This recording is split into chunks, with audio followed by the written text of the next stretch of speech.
As the crowd erupts in jubilant cheers, they eagerly spot the triumphant hero returning home. The victorious hero, Mazel, smiles warmly as he wades through the adoring masses.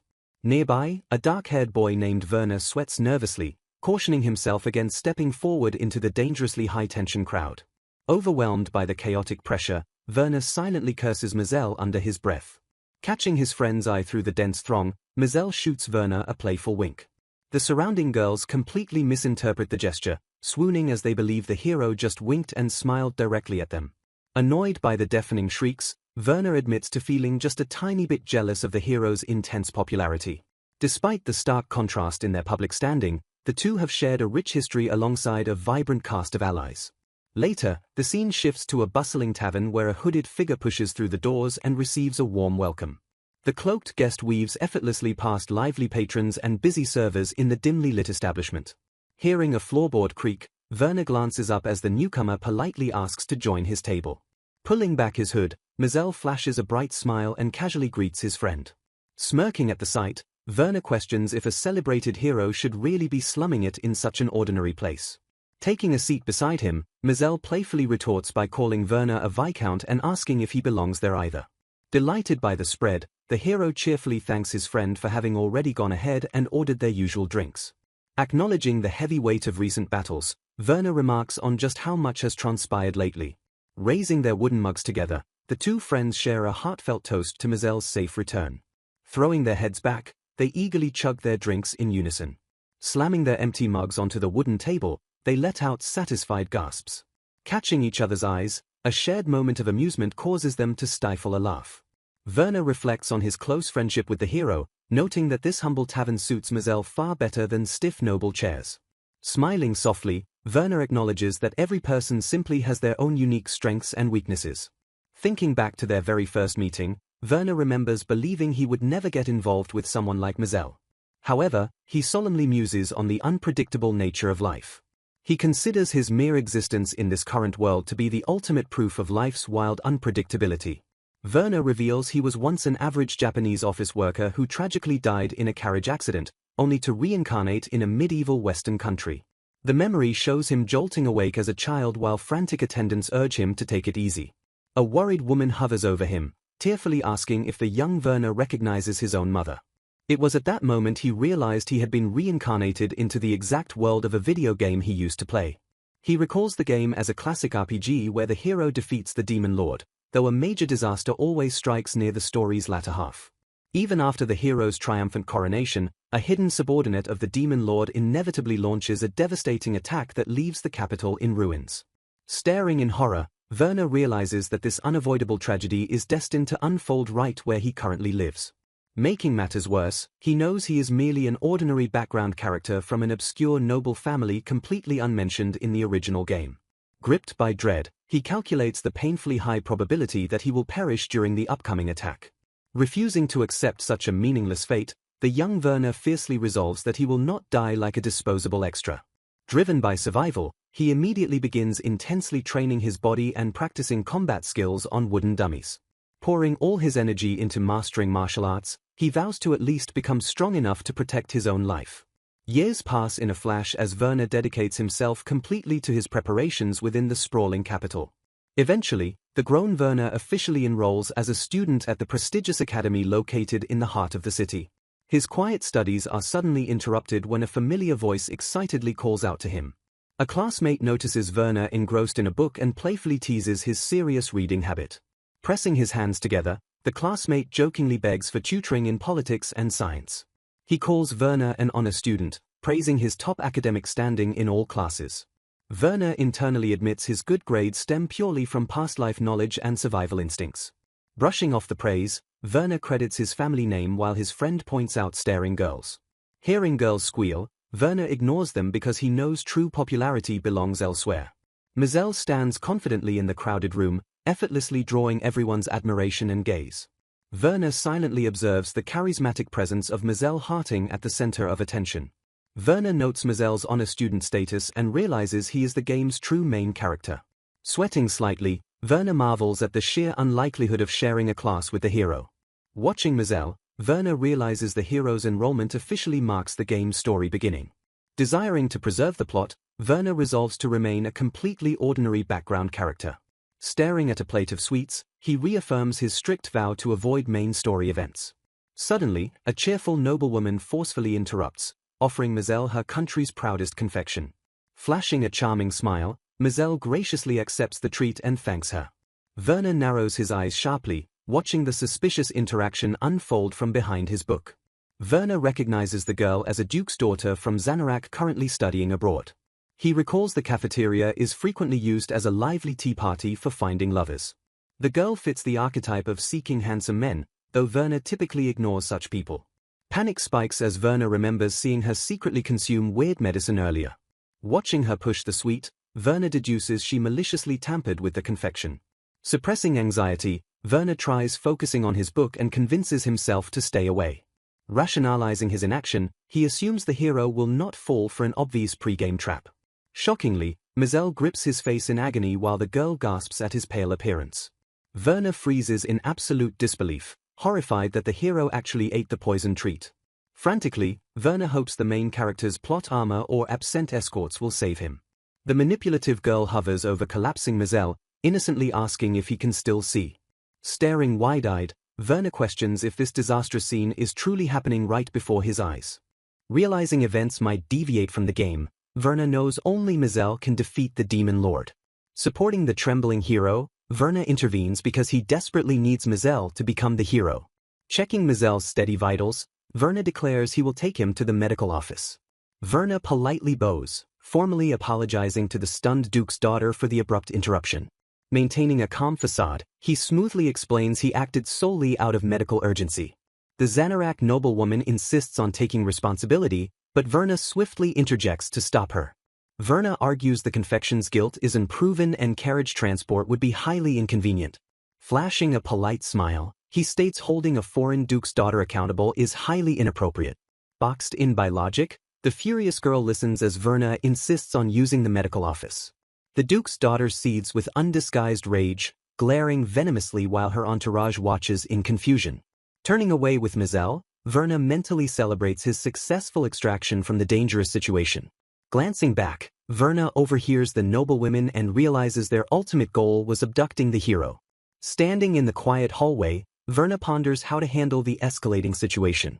2 escorts finally arrive, but Werner coldly notes their extreme tardiness. He sharply reprimands them, stating their delayed arrival is completely inexcusable. Sweating nervously, the escorts stammer that the perpetrator is a powerful foreign duke's daughter. They pathetically trail off, clearly terrified of sparking a massive diplomatic incident. Werner twitches in annoyance, realizing they cowardly abandoned the hero despite knowing the risks. Taking command, Werner orders one to report to a teacher and the other to monitor the girl. The useless escorts hesitate, looking at each other in fearful uncertainty. Losing his patience completely, Werner furiously barks at them to just go. Startled by his sudden outburst, the escorts frantically salute and scramble away. Left completely alone, Werner pinches the bridge of his nose in utter exhaustion. Leaning against the wall, he reflects on how disastrous the whole ordeal truly was. Intense regret washes over him as he wishes he had intervened before Mazel drank the poison. He questions if the hero is truly ready for war when his worth is currently undervalued. Werner worries that future targeted attacks could severely impact the hero's journey against the Demon Lord. Inside the quiet medical room, a soft groan breaks the heavy silence. Mazel slowly flutters his eyes open, groggily wondering where he is. Peeking over the edge of the bed, Werner casually asks if the hero is finally awake. Werner bluntly explains that Mazel was served poison, though the antidote is taking effect. Still deeply dazed, Mazel repeats the word as Werner hands him water and advises rest. Mazel protests that the girl ate it too, but Werner confirms the confections were definitely poisoned. Werner stares down at him, affirming the grim reality without a single shadow of doubt. Shocked and bewildered, Mazel asks why anyone would commit such a crime at the academy. Werner grimly details her abduction plot, explaining how a forced scandalous rumor would have unfolded. He warns that a commoner caught with a noblewoman would have resulted in forced relocation. Mazel gasps as the terrifying realization of her political trap finally sinks in. Werner coldly advises the hero to stay vigilant because noble families pull absurd stunts. Staring up at his savior, Mizell quietly processes the dark reality of noble politics. Chuckling lightly, Mizell playfully points out that Verna himself is from a noble family.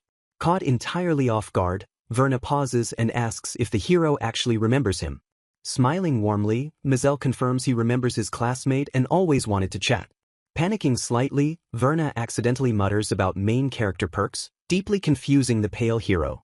Suddenly, the door violently swings open as a loud voice aggressively demands their identity. Arrogant older students storm in, harshly ordering them to vacate the medical room immediately. Verna stands in absolute silence, coldly assessing the aggressive intruders. Stepping forward defensively, Verna politely but firmly addresses the disruptive upperclassmen. He calmly asks them to quiet down since a recovering student is resting. Insulted by the defiance, the arrogant upperclassman instantly flares up in blazing anger. Getting right into Verna's face, the furious bully shouts that he is far too brazen. Sighing internally, Verna realizes this thug will turn absolutely anything into a violent fight. Analyzing the burly intruder's massive physique, Verna quickly realizes the man is definitely not an enrolled academy student. He deduces the heavily built attacker must be either a hired guild adventurer or a fiercely loyal knight sworn to absolute secrecy. Dodging a sudden aggressive advance, Verna suspects the thug plans to chase him off and completely abduct the incapacitated hero. He predicts the foreign abductors will cowardly use their nation's diplomatic immunity as a convenient excuse for the blatant kidnapping. Without warning, the towering brute violently lunges forward to strike down the defending young noble. Reacting with split-second timing, Verna instantly raises his arms to block the devastating incoming physical attack. The sheer kinetic force of the heavy blow pushes Verna backward as he desperately struggles to maintain his defensive footing. Gritting his teeth against the immense pressure, Verna resolves to fight both to protect Mizell and to expose this deeply suspicious conspiracy. Acknowledging his massive disadvantage in physical size and sheer numbers, Verna knows he must somehow beat his attackers down first. Shifting his stance defensively, he smartly decides his best tactical option is to stall for precious time until reinforcements finally arrive. A brutal strike violently slips through his guard, causing Verna to grunt loudly in sudden, agonizing pain. Just as the muscular thug winds up for a finishing blow, a sudden blur of motion violently disrupts the chaotic brawl. The arrogant attacker physically recoils in absolute shock as an unexpected force forcefully intercepts his deadly strike. Leaping fearlessly into the fray, a newly recovered Mizell unleashes a devastatingly fast counterattack against the stunned kidnappers. The massive brute groans in sheer agony as the hero's powerful, perfectly aimed punch squarely connects. Watching the flawless physical execution from the sidelines, Verna internally marvels at the absolute perfection of the hero's strike. The remaining thugs completely collapse into groaning heaps while Verna silently praises the awe-inspiring combat prowess of true heroes. Dusting off his clothes with a cheerful smile, Mizell casually turns back and asks if Verna sustained any serious injuries. Verna confirms his safety but frantically questions if a recovering poison patient should really be executing such insane physical maneuvers. Flexing his slightly sore hand, Mizell casually laughs off the concern and sincerely thanks Verna for watching over his weakened state. Flooded with immense relief by the sudden heroic rescue, Verna mentally prepares to hand the messy situation over to the academy staff. A frantic teacher abruptly bursts through the medical room doors, loudly demanding to know what caused such massive destruction. Forcing a strained but polite smile, Verna smoothly greets the bewildered instructor and praises his incredibly convenient arrival timing. Brushing past the immediate chaos, Verna politely asks the flustered teacher to let him explain the complicated details later. Gesturing casually to the unconscious thugs littering the floor, Verna smoothly points out they are definitely not academy students.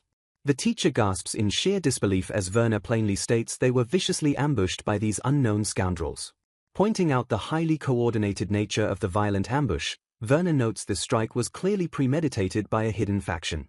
Having masterfully deflected personal responsibility, Verna smartly dumps the upcoming intense interrogation duties onto the arriving academy staff. Snapping out of his sudden shock, the teacher immediately commands his nearby subordinates to urgently summon the rest of the faculty. Watching the chaotic bureaucratic aftermath unfold, Verna silently decides to dump the remaining political fallout entirely onto his father's shoulders.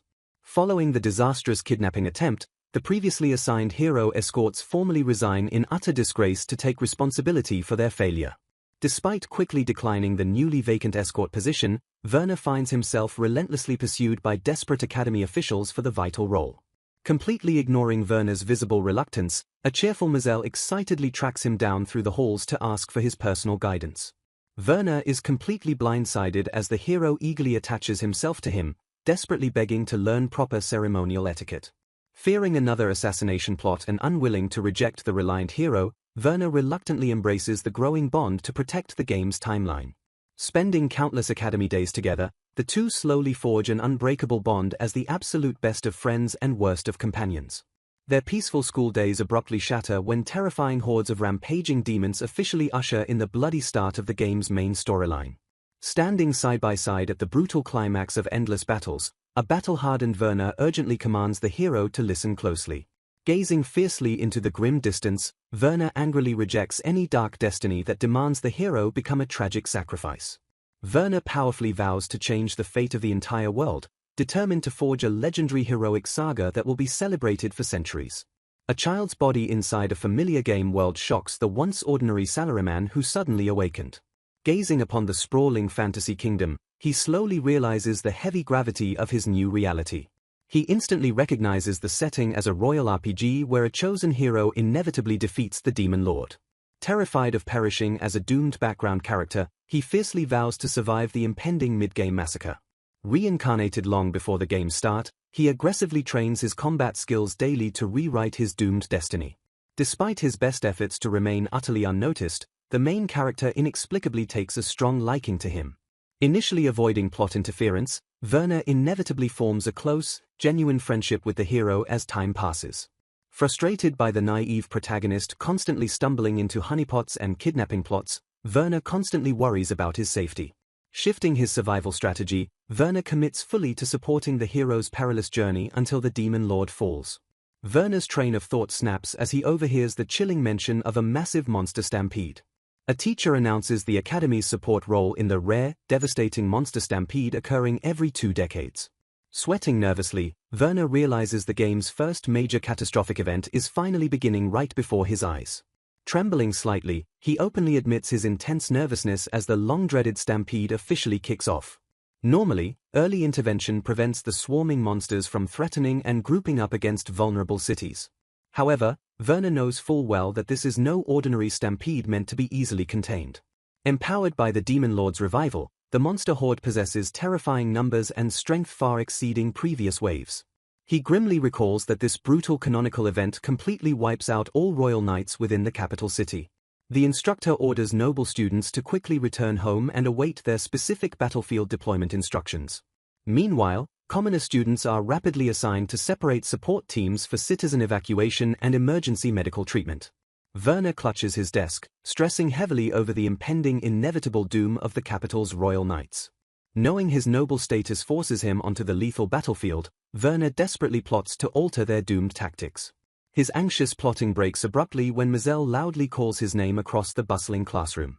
Mazel asks what is wrong, noting concernedly that Werner hasn't moved a single muscle since break time started. Snapping out of his intense thoughts, Werner quickly apologizes and announces he must immediately head home. A disappointed Mazel complains, reminding Werner of their prior promise to check out cool swords at the weapon shop.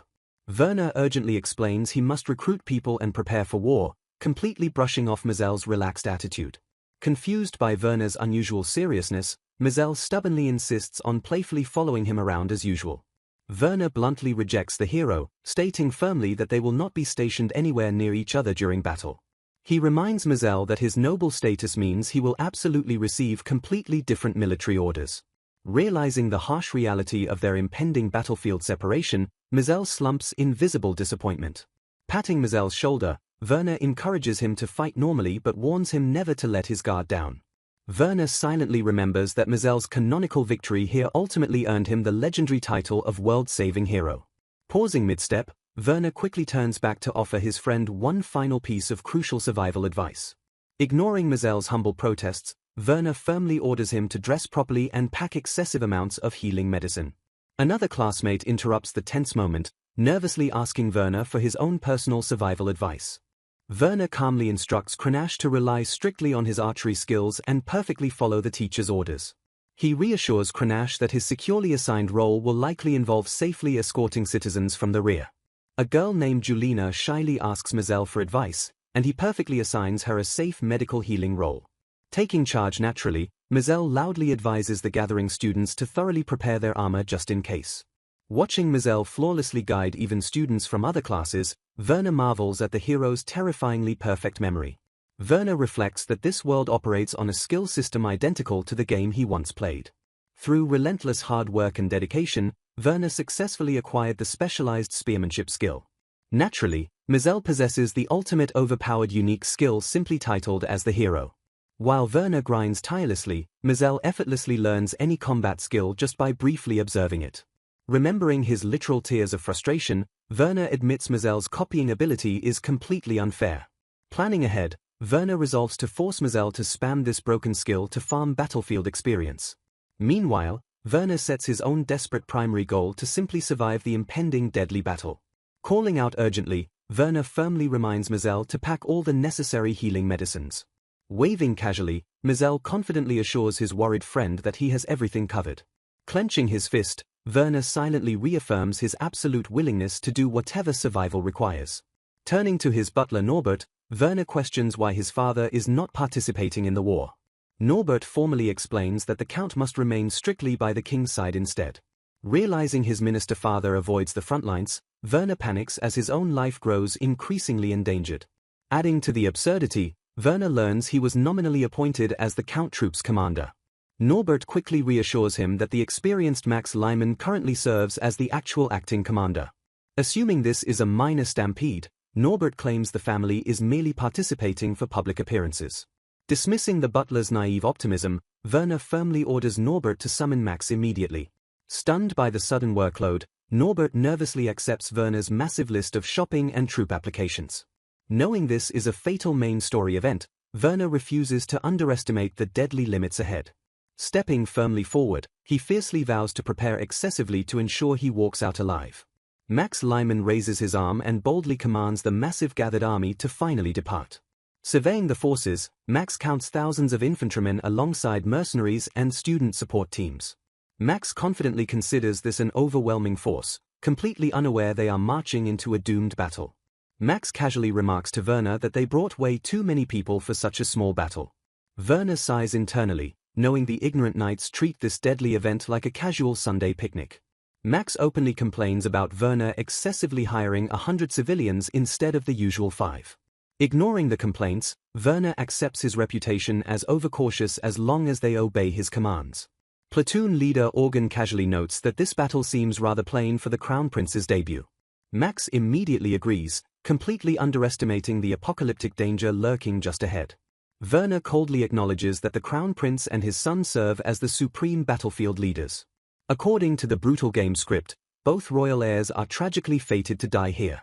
Their shocking deaths and the army's total annihilation officially trigger the hero's epic adventure. Refusing to let the kingdom fall into absolute chaos, Werner resolves to keep both heirs alive. Leaning in closely, Max softly interrupts Werner's intense strategic scheming. Gesturing to a nearby carriage, Max strongly suggests it is time to formally greet Count Fürst. Groaning internally, Werner nervously dreads the upcoming exhausting political interaction. Werner recalls the complex geopolitical relationship between their civilian-focused territory and the military-focused Fürst family. Despite holding a mutually beneficial alliance, Werner still feels immense pressure confronting the allied military family. Giving in, Werner orders Organ to lead the squads while commanding Max to accompany him. Staring at the imposing carriage, Werner marches forward to swiftly get the stressful greetings over with. Count Fürst welcomes Werner, referring to him merely as the son of the minister. Bowing politely, Werner formally introduces himself by his actual name.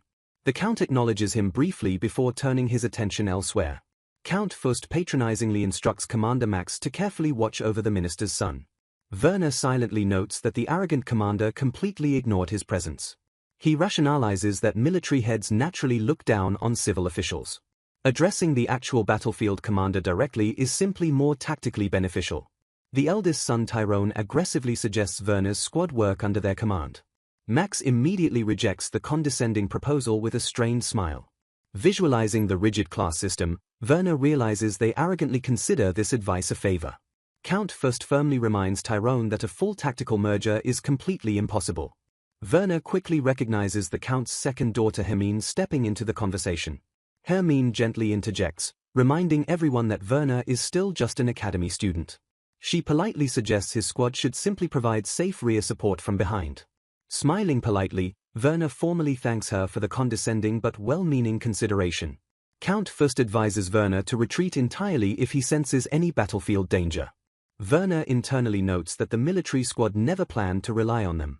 Thanking them again, Werner politely excuses himself to finally return to his troops. Walking away, Werner physically distances himself from the oppressive command tent. Werner sighs deeply, admitting how utterly exhausted he is from the political maneuvering. Hermine lightly scolds Tyrone for his completely unnecessary and harsh phrasing earlier. Count Fust admits Werner possesses an exceptional academy reputation despite his civil background. Tyrone sneers and mocks Werner's shameful choice of spearmanship over noble swordsmanship. He arrogantly declares that true knights only wield swords in glorious combat. Tyrone sadistically wonders who will inherit the Tsifet family if Werner dies. Hermine stares at her arrogant brother in absolute disbelief over his cruel remarks. Returning to his own camp, Werner prepares to brief the Count family's squad. The assembled troops stand ready and heavily armed for the impending monster battle. Werner calls his men to attention for one final battle plan review.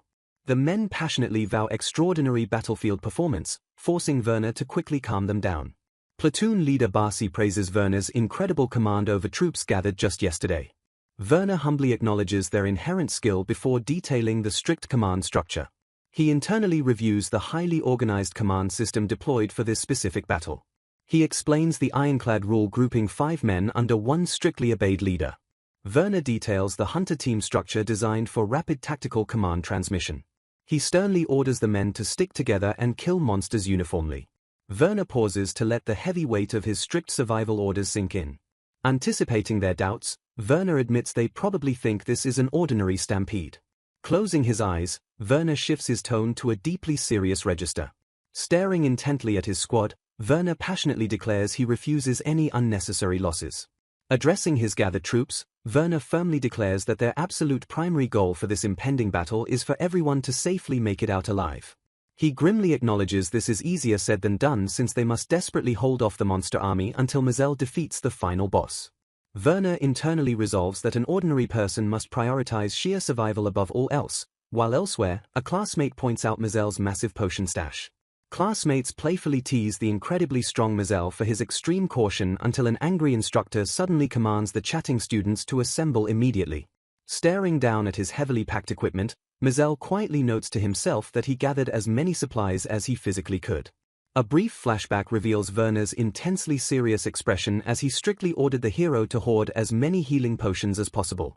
Trusting his friend implicitly, Mizell suspects that Werner's grave warnings usually mean there is some hidden danger he is entirely unaware of.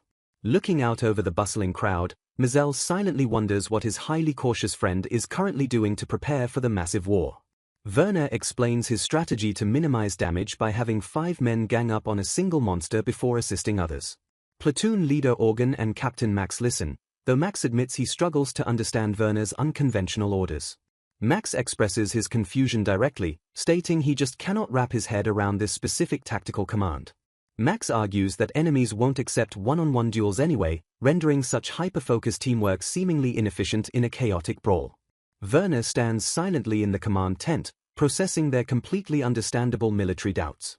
Werner internally acknowledges their confusion, knowing that this world heavily prioritizes raw individual power over coordinated small group tactics.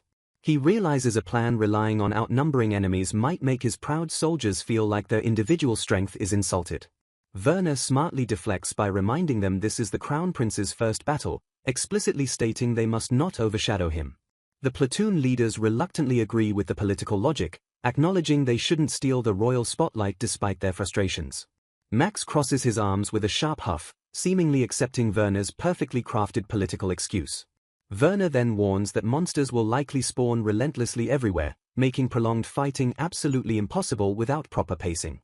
He cautions that the monster stampede might last an entire day, requiring them to conserve precious stamina during intervals. The leaders finally understand, realizing that facing a relentless enemy swarm while completely fatigued would inevitably lead to massive casualties. Werner smiles confidently, glad his commanders grasped the absolute necessity of stamina conservation in a drawn-out war of attrition. He firmly declares this formation is the only viable plan to gradually crawl toward victory while strictly minimizing losses. Werner concludes by ordering them to maintain enough stamina to actively reinforce the other noble families when the time comes. Max laughs loudly, joking that their squad will eagerly assist the first family solely because he wants to see women. Werner swiftly shoots down the inappropriate joke, jokingly reassigning the critical reinforcement duty to Barcy instead. Werner sighs internally, accepting that his battle-hardened men naturally treat the grim reinforcement orders as a light-hearted joke. Feeling a sudden chilling shift in the atmosphere, Werner solemnly announces that it is officially time to prepare for combat. The platoon leaders instantly drop their jokes, fiercely ordering all troops to return to their combat positions immediately. Just a few tense hours after their tactical meeting, the massive monster battle finally erupts across the chaotic battlefield. An aerial view showcases the sheer scale of the horrifying clash as the human army fiercely engages the overwhelming horde.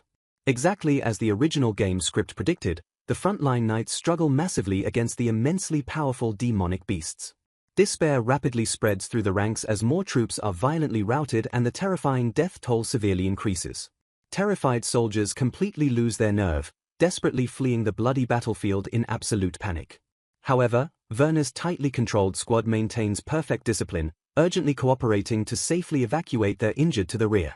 Sticking flawlessly to the plan, the squad aggressively advances as a unified wall to crush the monstrous threat together. Max bellows fierce commands, keeping the front line steady while perfectly restoring their structured teams mid-battle. Thrusting his spear viciously into a monster, Werner realizes his body is surprisingly adapting to the extreme combat stress. With monsters spawning almost instantly, Werner finds absolutely no luxury to think or even wipe the fresh blood away. Slicing through another beast, Werner feels profound relief that his relentless daily training allows his body to move instinctively. Werner shouts urgent commands to his men, strictly ordering them to maintain spatial awareness and never break formation. The coordinated Seafort troops aggressively push forward, violently driving the monstrous horde back with perfectly synchronized strikes. Wiping sweat from his brow, Werner feels immense gratitude that his soldiers are flawlessly executing their pre-battle survival plan. He grimly reminds himself they just need to maintain this ironclad defense until Mizell finally defeats the final boss. Suddenly, a horrifying scream completely shatters Werner's focus as the surrounding battlefield descends into total agonizing chaos. A heavily wounded soldier desperately begs for help while the front line completely collapses under the overwhelming monster onslaught. Gripped by sudden panic, Werner stares in horror at the massive wave of terrified soldiers completely abandoning their posts. Freezing amidst the chaotic rout, Werner grimly realizes his tiny squad's perfect tactics cannot possibly affect the disastrous outcome. Werner notes his squad is flanked by elite knights on the right and the military-focused first squad on the left. He realizes that if either of those flanking squads collapses, his own team's survival will be in serious jeopardy. Recognizing the first family's immense military pride, Werner cautiously contemplates whether sending backup would actually be wise. He worries that sending reinforcements at the wrong time might insult them, causing them to reject the help entirely. Shouting over the absolute chaos, Werner urgently orders Max to use the massive piles of dead monsters as defensive cover. Max reports that the other noble squads are being pushed back, drawing the monster horde dangerously closer to their position. Acknowledging the grim report, Werner immediately orders the scattered allied squads to unify and rapidly reform their defensive lines. Monstrous beasts relentlessly swarm the chaotic battlefield, violently clashing against the terrified and overwhelmed human defenders. The brutal melee rages on as the massive monster forces fiercely press their relentless, bloodthirsty attack. Slashing through the beasts, Seafort soldiers urgently shout warnings as monsters suddenly ambush them from behind. A heavily battered soldier stumbles into their ranks, breathlessly thanking Werner's troops for the last-second rescue. Noting the soldier's distinct armor, Werner quickly asks if the exhausted man belongs to the proud First Family squad. The trembling survivor confirms his identity but tearfully admits he has no idea what happened to his routed comrades. Pausing his tactical analysis, Werner compassionately orders his medics to immediately treat the traumatized survivor's severe injuries. Werner notes with deep alarm that even a heavily equipped military soldier suffered such devastating and brutal injuries.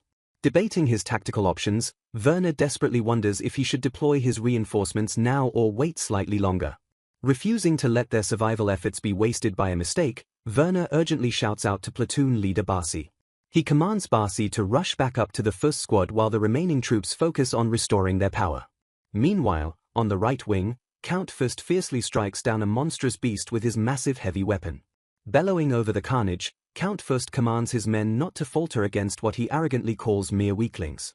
The Count bitterly complains that while his soldiers hold well, the conscripted slaves are cowering in completely useless fear. Slashing through the chaotic horde, another commander complains about being completely overwhelmed trying to stop fleeing deserters. The commander furiously questions where Tyrone and Hermine are since they never returned from reinforcing the frontward lines. Deep within the chaotic melee, monstrous beasts relentlessly swarm the completely isolated frontline fighters. A desperate shout rings out, ordering all soldiers to avoid enemy contact and frantically gather in the field center. Hearing the distant command over the battle's deafening roar, Hermine instantly recognizes her father's booming voice. She strains to listen, admitting to herself that the chaotic noise completely muffled the exact details of his command.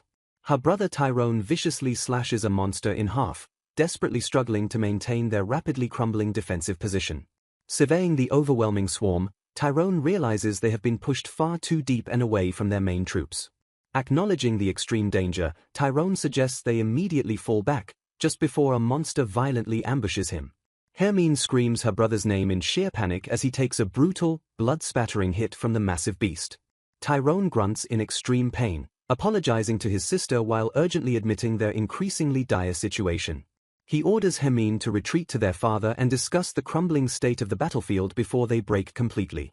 Hermine realizes that even their exceptionally equipped and talented soldiers are barely managing to avoid fatal wounds. She watches in absolute horror as the less skilled soldiers are brutally slaughtered by the relentless, bloodthirsty monsters. Gripped by overwhelming despair, she trembles slightly while witnessing the horrific massacre of her routed comrades. A massive beast roars triumphantly over the bloody carnage, completely dominating the violently broken human lines. Snapping out of her shock, Hermine fiercely commands everyone still capable of moving to follow her lead immediately. She bravely vows to retrieve the injured and fall back to her father's central command at once. However, as she turns, a towering monster suddenly blocks their only escape path, leaving her completely paralyzed in terror. Surrounded by the chaos of battle, a desperate commander frantically surveys the blood-soaked field. Hermine fiercely screams at her battered troops, ordering them to clump together and hold the defensive line. Despite her brave facade, she internally questions exactly how they are supposed to survive this waking nightmare.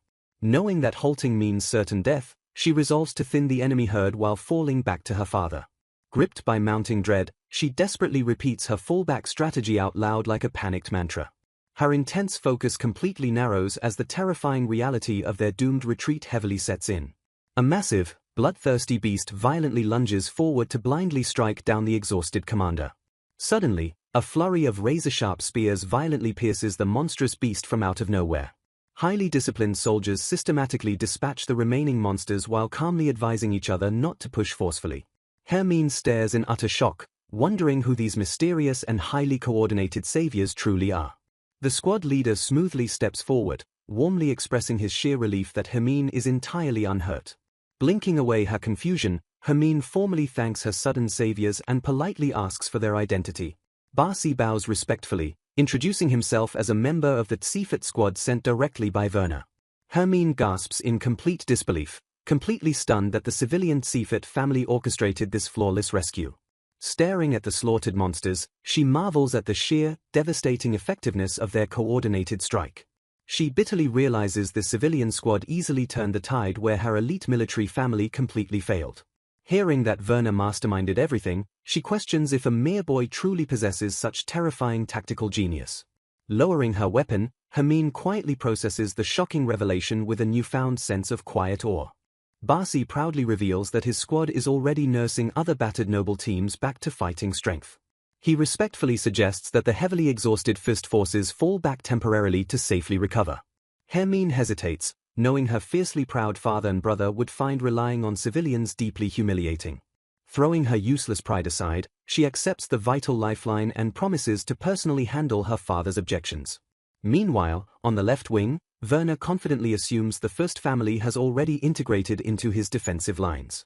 Leaning heavily on his spear, Werner lets out a massive sigh of relief that they somehow survived the initial clash.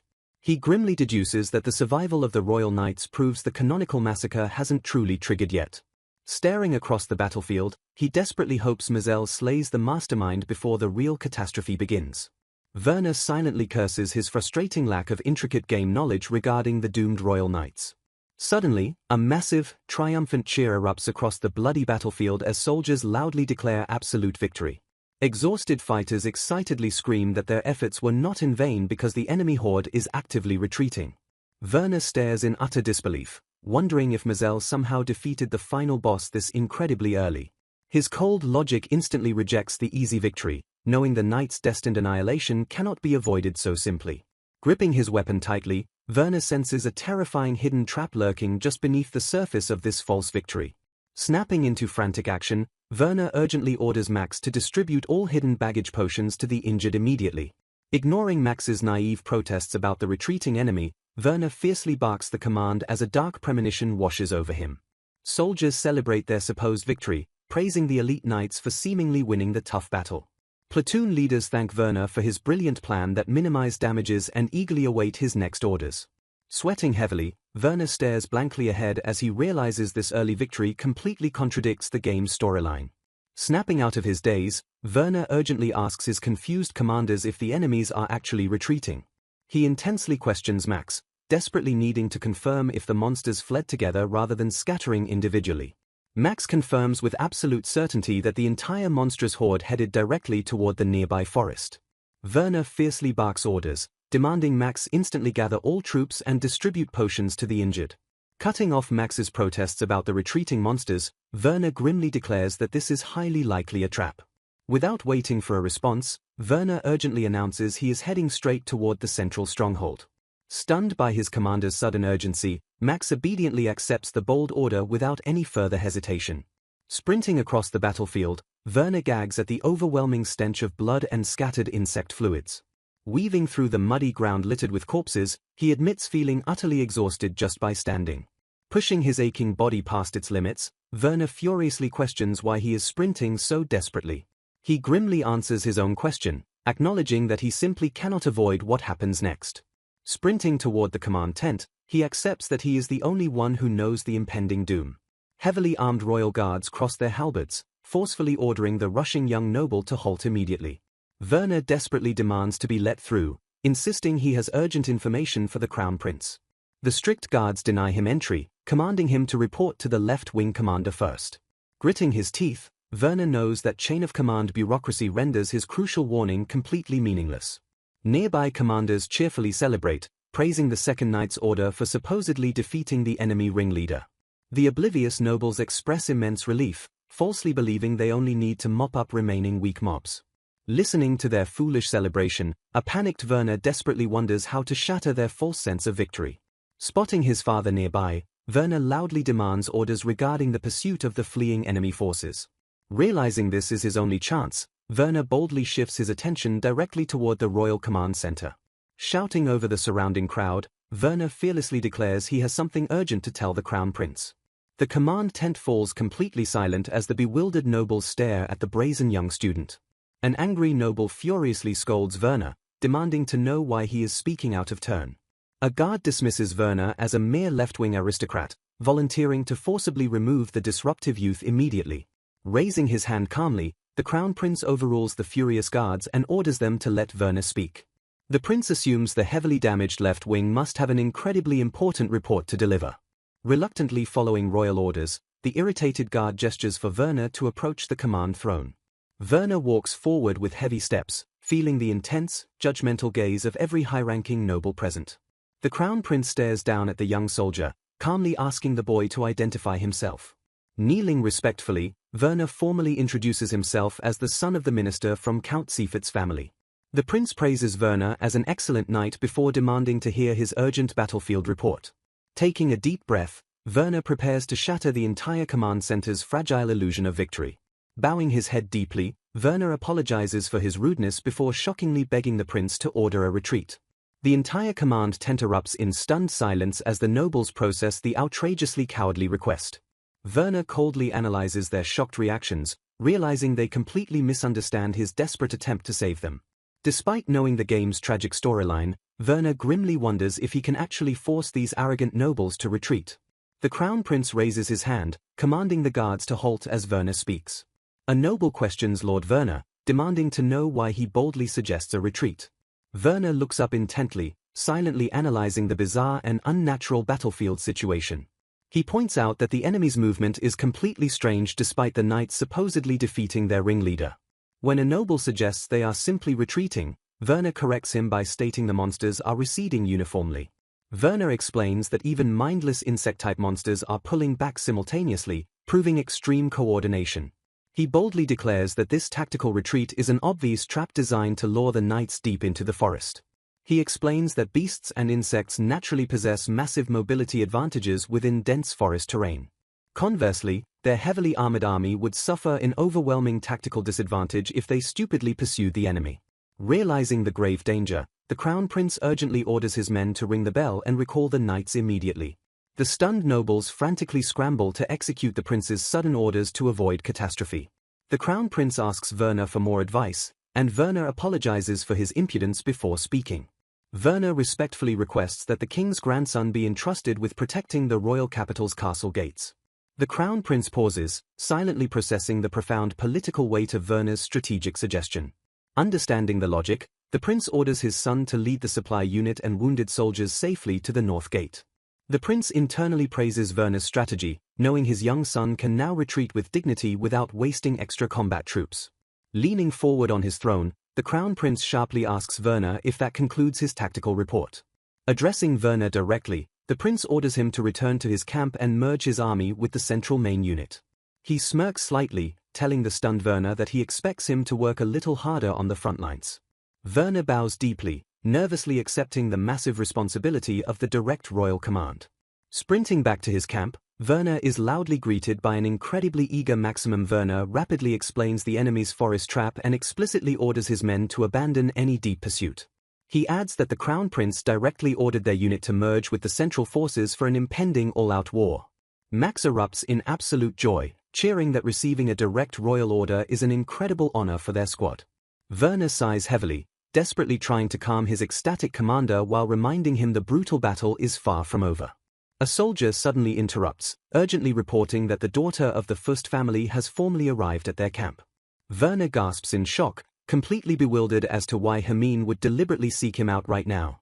Hermine bows respectfully, politely excusing her sudden intrusion because she urgently needs to discuss something with Werner. Werner quickly briefs her on the enemy's forest trap and their new royal orders to relocate to the center. Hermine briefly doubts the trap theory but quickly accepts Werner's flawless tactical judgment without question. Stepping closer, she sincerely states that his brilliant foresight makes her current visit even more meaningful. Bowing deeply, she formally apologizes for her past rudeness while expressing profound gratitude for his life-saving assistance. She openly admits that she would have certainly died on the battlefield without his squad's highly coordinated intervention. Max stands frozen in the background, absolutely stunned by the proud noblewoman's shockingly humble display of gratitude. Werner scratches his cheek nervously, clearly embarrassed by her intense and surprisingly genuine appreciation. She looks up at him with a soft, lingering gaze, her previous military arrogance completely washed away. Hermine seriously requests Werner's tactical advice for the left-wing aristocrat unit as the brutal battle rapidly escalates. She leans in closer, her intense expression silently demanding his continued strategic partnership to survive. Feeling the undeniable gravity of her request, a slightly overwhelmed Werner reluctantly agrees to help her lead. Meanwhile, a massive army steadily gathers in front of the central stronghold, firmly bracing for the impending monstrous onslaught. Exhausted soldiers rest while Werner admits he feels completely drained just from moving. Platoon leaders enthusiastically praise Werner, amazed by how many sought his tactical advice. Max beams with pride, though Werner internally notes Hermine was individually seeking guidance. Max praises his humble commander, absolutely amazed by Werner's flawless tactical wisdom. Werner internally dismisses the praise, knowing he merely relies on knowledge from his past life. A royal messenger suddenly arrives, loudly announcing direct tactical orders from His Highness. The Crown Prince officially grants Werner authority to command multiple aristocrat units on the right wing. Shocked to be appointed commander, Werner humbly accepts the massive military responsibility. Max and the soldiers erupt in joyous congratulations over Werner's incredible battlefield promotion. Werner sweats nervously, wondering why the Crown Prince would elevate an inexperienced student. Noticing his deep anxiety, Max gently reassures Werner that it is perfectly fine to be nervous. Max reminds him of the terrifying moment when everyone falsely believed the monsters were retreating. Werner was the absolute only one who calmly observed the chaotic situation and responded correctly. The men completely agree, encouraging Werner to simply keep executing his brilliant strategies. The entire Seafit unit passionately vows to flawlessly support and execute Werner's brilliant orders. Werner stares at his fiercely loyal men, completely overwhelmed by their unwavering trust. He internally groans, realizing his troops and Hermine think far too highly of his abilities. He knows his book-learned tactics only worked because he reverse-engineered the game's canonical ending. Staring at the ground, Werner quietly admits the massive leadership burden feels incredibly heavy. A tense silence settles as Werner deeply contemplates the terrifying gravity of his daunting new role. Pushing his doubts aside, Werner firmly thanks his dedicated men for their unwavering support. Ignoring his extreme exhaustion, Werner vows to survive and wait for Mizell to defeat the demons. Desperately hoping the battle ends soon, Werner urgently begins organizing his newly formed unit. Meanwhile, deep in the dark forest, the hero Mizell ruthlessly slices through the monster horde. A seasoned knight named Rugence highly praises the young student's shockingly impressive combat skills. Rugence admits their massive stash of potions was incredibly reassuring during the brutal fight. Smiling warmly, Mizell credits his brilliant friend Werner for aggressively insisting on the extra supplies. Mizell proudly explains that Werner is incredibly smart and always helps him whenever needed. Recalling Werner's encouraging words, Mizell admits his initial expedition nervousness completely vanished. Rugence curiously asks if this remarkable friend is also participating in the dangerous stampede battle. Mizell happily confirms his friendly aristocratic classmate is currently stationed with the left wing. Looking deeply concerned, Rugence notes that the main unit is currently struggling heavily out there. Flashing a confident smile, Mizell firmly declares that Werner is definitely surviving just fine. He highly praises Werner's amazing spearmanship and perfectly calm, forward-thinking tactical mind. Eager to help his friend, Mizell fiercely vows to quickly find and crush the enemy general. Suddenly, Rugence violently shoves Mizell down, screaming for the young hero to take cover. A massive magical explosion violently obliterates the dense forest around the scattered knights. Staring into the settling smoke, Rugence grimly notes that they just hit the terrifying jackpot. A terrifying demonic figure slowly emerges from the absolute destruction of the magical blast. The towering demon glares down at the surviving knights, coldly greeting the human intruders. Werner reflects on the early game scenario where the Crown Prince inevitably dies following the knight's destruction. He realizes the enemy's sudden retreat falsely set a victorious mood just to lure and wipe out the knights. Standing amongst recovering troops, Werner feels immense relief that the Crown Prince actually listened and avoided the deadly trap. Gazing toward the battlefield, Werner anticipates the upcoming all-out war will become the absolute critical turning point. Max reports that Werner's proposed tactics are accepted and his newly commanded units are advancing under royal orders. Max adds that injured knights and struggling troops have safely retreated toward the royal capital alongside Sir Lewin. Processing the information, Werner internally realizes that Lewin is actually the name of the king's grandson. Max concludes they are actively reorganizing combat-ready forces while simultaneously aiding His Highness's close aides. Werner quietly acknowledges avoiding total defeat but intensely realizes the real strategic nightmare is just beginning. Moving toward the right wing, Werner observes the Crown Prince successfully and smoothly reorganizing the central stronghold.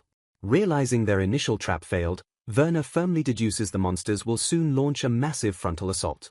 Despite the main unit rapidly preparing for a tactical withdrawal, Werner notices a glaring issue at Central Command. Staring at the fortified stronghold, Werner realizes the Crown Prince stubbornly refuses to withdraw from the front line. Werner internally praises the commander's noble refusal to abandon subordinates just as a soldier suddenly calls his name. A soldier formally reports that Lord de Genkolb, Sir Goetzk, and Lord Reinisch have completely finished their unit deployments. Werner stares blankly, utterly overwhelmed by the sudden arrival of these highly prominent veteran military commanders. Werner silently identifies the three imposing men standing confidently before him as Oliver Goetzk, de Genkolb, and Reinisch. Sweating nervously, Werner questions the Crown Prince's sanity in assigning such important veterans to an inexperienced student. The commanders formally address Werner, officially acknowledging his shocking royal appointment as their supreme unit commander. Werner mentally notes that while two are aristocrats, neither Rhinish nor Degenkolb possess official noble titles. Rationalizing the hierarchy, Werner reassures himself that his titled family status makes it perfectly acceptable for them to call him Lord. Despite the stark status difference, an older commander politely notes he heard about Werner's impressive frontline actions. The veteran highly praises Werner for bravely engaging first and calmly analyzing the enemy's deceptive tactical movements. Werner humbly deflects the intense praise, claiming extreme caution simply worked perfectly during his very first battle. The older man smiles warmly, expressing deep admiration for the young student's remarkably humble and composed attitude. Werner secretly suspects these seasoned veterans might emotionally resent taking orders from a mere academy student. Hiding his lingering doubts, Werner accepts that they must strictly obey the Crown Prince's absolute orders regardless. Hoping he is simply overthinking, Werner deeply dreads any exhausting political outsmarting attempts on the active battlefield. Degenkolb enthusiastically declares they all felt profound admiration after hearing stories from those Werner tactically advised.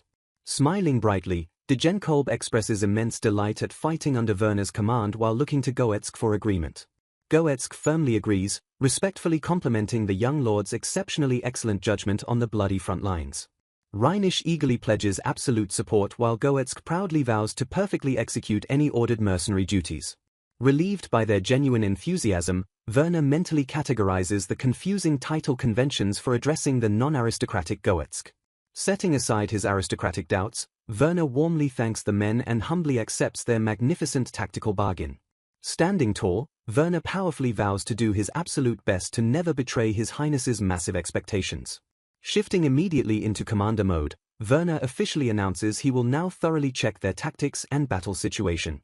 Meanwhile, on the left wing, First Family soldiers aggressively scramble to collect scattered defensive shields. Commanders urgently bark orders, strictly organizing the recovered round and small shields into designated defensive piles.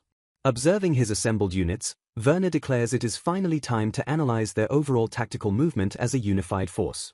Standing before a map, Werner begins detailing the next critical strategy based directly on the Crown Prince's urgent message. Werner analyzes the multiplying enemy forces, noting they abandoned the forest trap and regained control. He observes that the emotional goblins entering the forest possess a bizarre, unnatural form. Despite their slightly increased strength, Werner acknowledges they now have more tactical countermeasures available. He notices the monstrous horde visibly cowers, frightened by the devastating magical attacks. Facing overwhelming numbers, Werner devises overall tactics specifically designed to crush the enemy's morale. A tactical map reveals the 1st and 2nd Knight orders currently holding the intense front line. The map illustrates the knights gradually splitting toward the left and right flanks during combat. The strategy dictates disrupting enemy movements by retreating while the main unit prepares a counterattack. Werner grimly concludes his tactical briefing, solidifying this complex maneuver as their primary battle scenario. A commander nervously questions if the retreating monsters might actually follow them to the capital. Werner admits the situation is abnormal but insists a war of attrition would solely expose poor preparation. He explains they must buy time to prepare capabilities while breaking the monsters' fighting spirit. Tyrone bitterly complains about relying heavily on unconventional tactics devised by a mere young man. Hermine scolds her stubborn brother as he complains the cowardly strategy is deeply uncharacteristic. Count Fürst firmly silences Tyrone, stating he already secured Marquis Norpather's absolute approval. The Count praises Werner's highly innovative tactics, trusting the detailed battlefield reports directly from Hermine. Acknowledging her crucial insight, the Count strictly orders Hermine to assist Marquis Norpather directly. Hermine nods confidently, believing the Marquis will fully agree once he hears the strategic specifics. Count Fürst tells Tyrone that Werner's incredibly rational tactics easily surpass those of normal knights. He reminds his son that true nobles must actively prevent the senseless loss of personnel. Tyrone grips his sword tightly, visibly struggling to swallow his bruised military pride. The Count shifts his gaze, ominously pointing out a lingering threat on the bloody battlefield. He warns that defeating the supposed demon leader does not guarantee an end to the mobs. The seasoned Count grimly suspects a hidden mastermind is still secretly pulling strings from the shadows. He doubts the under-equipped expedition team can handle this escalating and heavily abnormal monstrous threat. Tyrone finally understands, realizing their elite squad will strike fiercely if a hidden boss appears. The Count stares silently across the ruined field, hoping they avoid such a disastrous scenario. Standing atop the stronghold, Werner intensely surveys the sprawling, blood-soaked battlefield below. Seeing the armored formations shift, Werner realizes the elite knights have finally begun advancing. Gripping his spear tightly, Werner firmly declares it is finally time for his forces to move.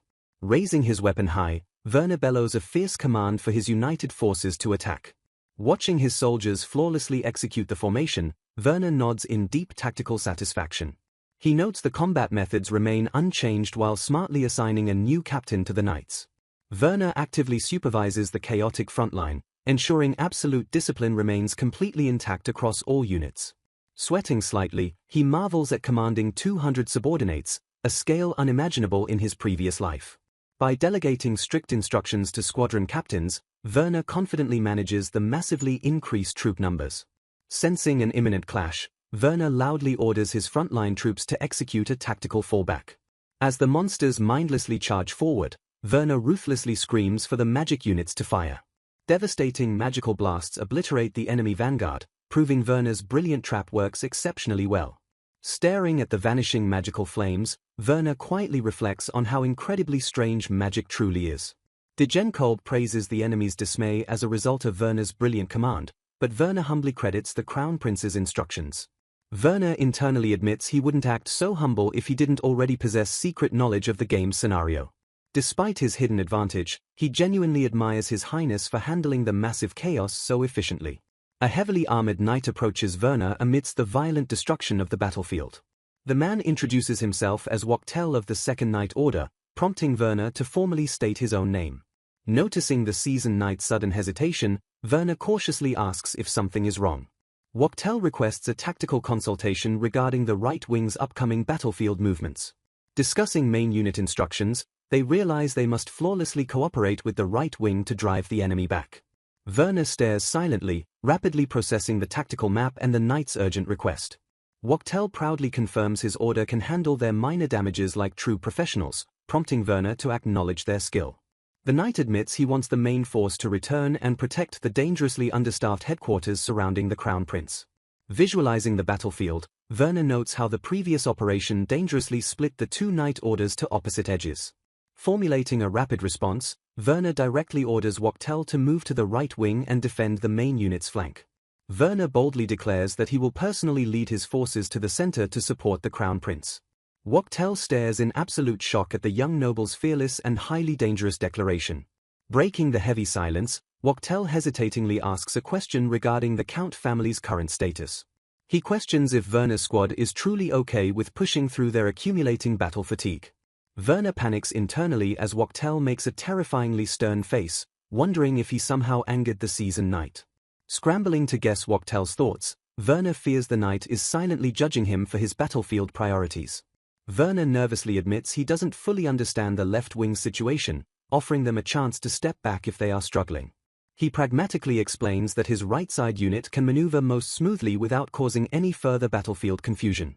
Werner bluntly states that while he hates dangerous risks, the entire army will perish if the Crown Prince dies.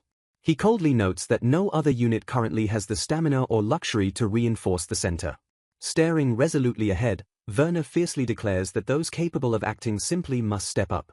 Wachtel remains completely silent, keeping his intense gaze locked on the young commander. Assuming his logic failed, Werner internally prepares to forcefully carry out the dangerous maneuver regardless of objections. Suddenly, Wachtel loudly thanks Lord Seifert, bowing deeply to express his immense gratitude for the bold decision.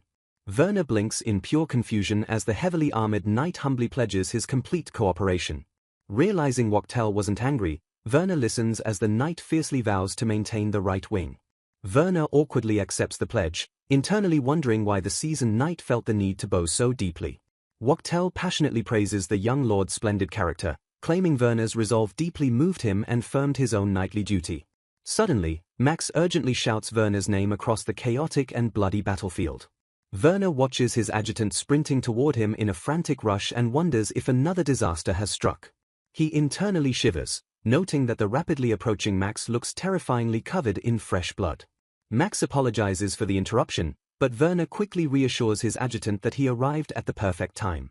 Wasting no time, Werner loudly announces that the Seifert unit will immediately head to support the main unit center. Max's eyes widen in sheer awe as he realizes Werner intends to act as the Crown Prince's personal shield. Max trembles with profound admiration, absolutely stunned by Werner's immense loyalty and martial prowess at such a young age. Werner stares blankly at Max's starry-eyed expression, connecting the dots between his adjutant's and the knight's identical reactions. Having a sudden epiphany, Werner finally realizes everyone is completely misinterpreting his desperate survival tactics as glorious, selfless heroism. Werner realizes his men falsely believe he plans to heroically sacrifice himself as a shield. He reflects that this massive misunderstanding explains the weird, mismatched tension from earlier. A tearful Max completely ignores reality, proudly praising how much Werner has grown since his garden training days. Swallowing his urge to clarify the embarrassing misunderstanding, Werner awkwardly agrees to do his best.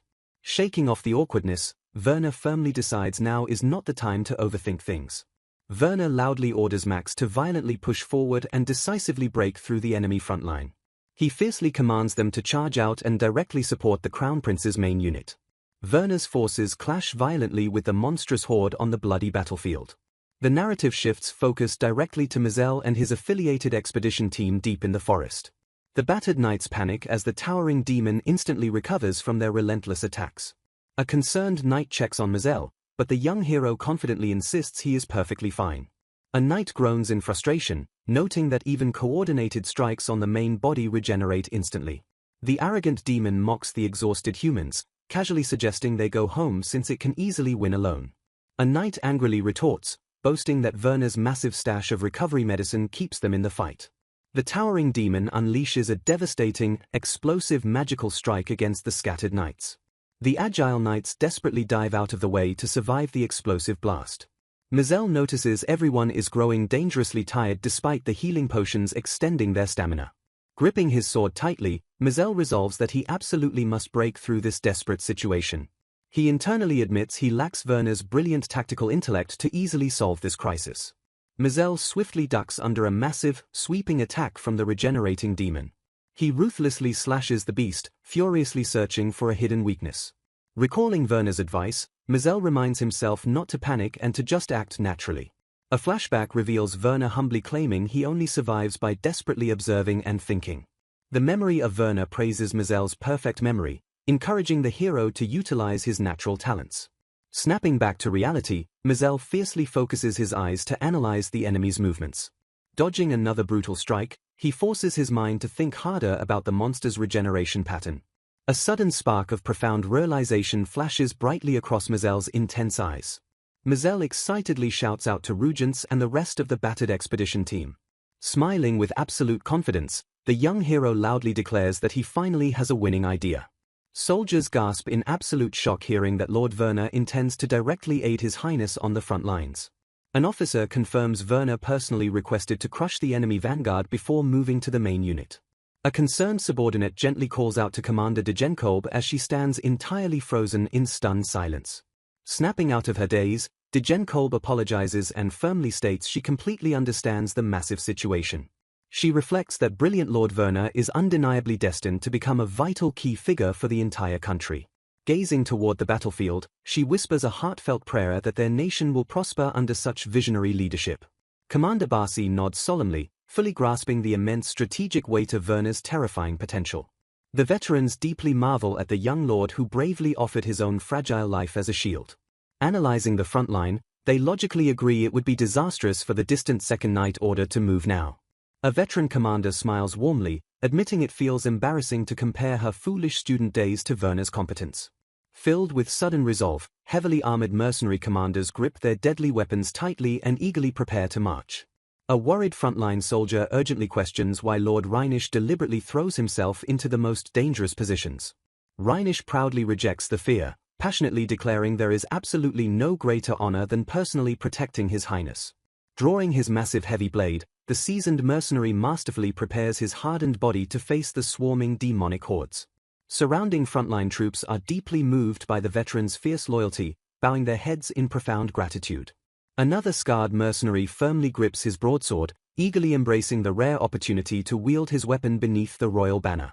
Gazing toward the chaotic battle, he fiercely vows eternal gratitude to Lord Werner for orchestrating this glorious opportunity. Without warning, a massive wave of bloodthirsty monsters violently charges across the ruined landscape to crush the human defenders. Staring down the apocalyptic swarm, Werner sweats heavily and internally curses the suffocating number of rushing enemies. He grimly realizes these mindless beasts will continuously spawn from the shadows without a single moment of rest. Max suddenly snaps Werner out of his dark thoughts, loudly reporting that tactical commands successfully reached all units. Fierce commanders furiously bark, echoing orders for the heavily armored frontline to aggressively advance 3 coordinated steps forward. The highly disciplined soldiers roar in perfect unison, violently slamming massive shields forward to crush the surging vanguard. Razor-sharp spears flawlessly thrust through tight defensive gaps, effortlessly slaughtering terrified beasts caught inside the crushing human wall.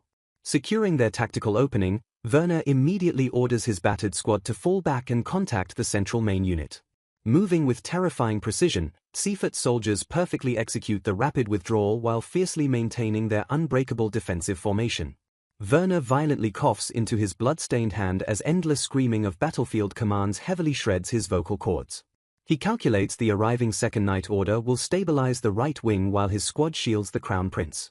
Marching toward the lethal center, Werner sends a silent prayer that the First Family keeps the left wing intact. On the bloody left flank, heavily armored knights ruthlessly carve a path of sheer destruction through screeching beasts.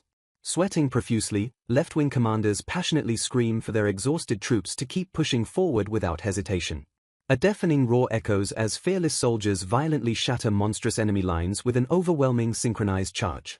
Observing the flawless tactical execution, Marquis Norpeth highly praises the First Family for deploying such a splendid military maneuver.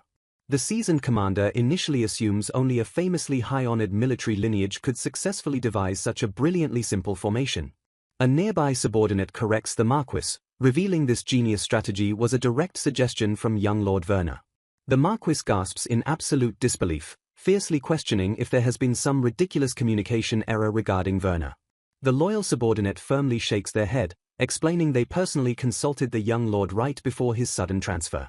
They vividly detail how Lord Werner explicitly outlined this entire flawless defensive maneuver during their highly tense tactical meeting. They explain Werner's brilliant concept of building an unbreakable shield wall held entirely by exceptionally brave men.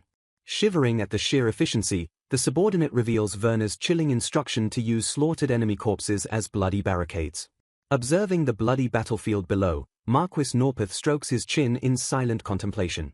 The Marquis admits Lord Werner is exceptionally excellent and far better than he initially anticipated. Norpeth hums thoughtfully, deeply impressed by the young civilian noble's brilliant tactical mind.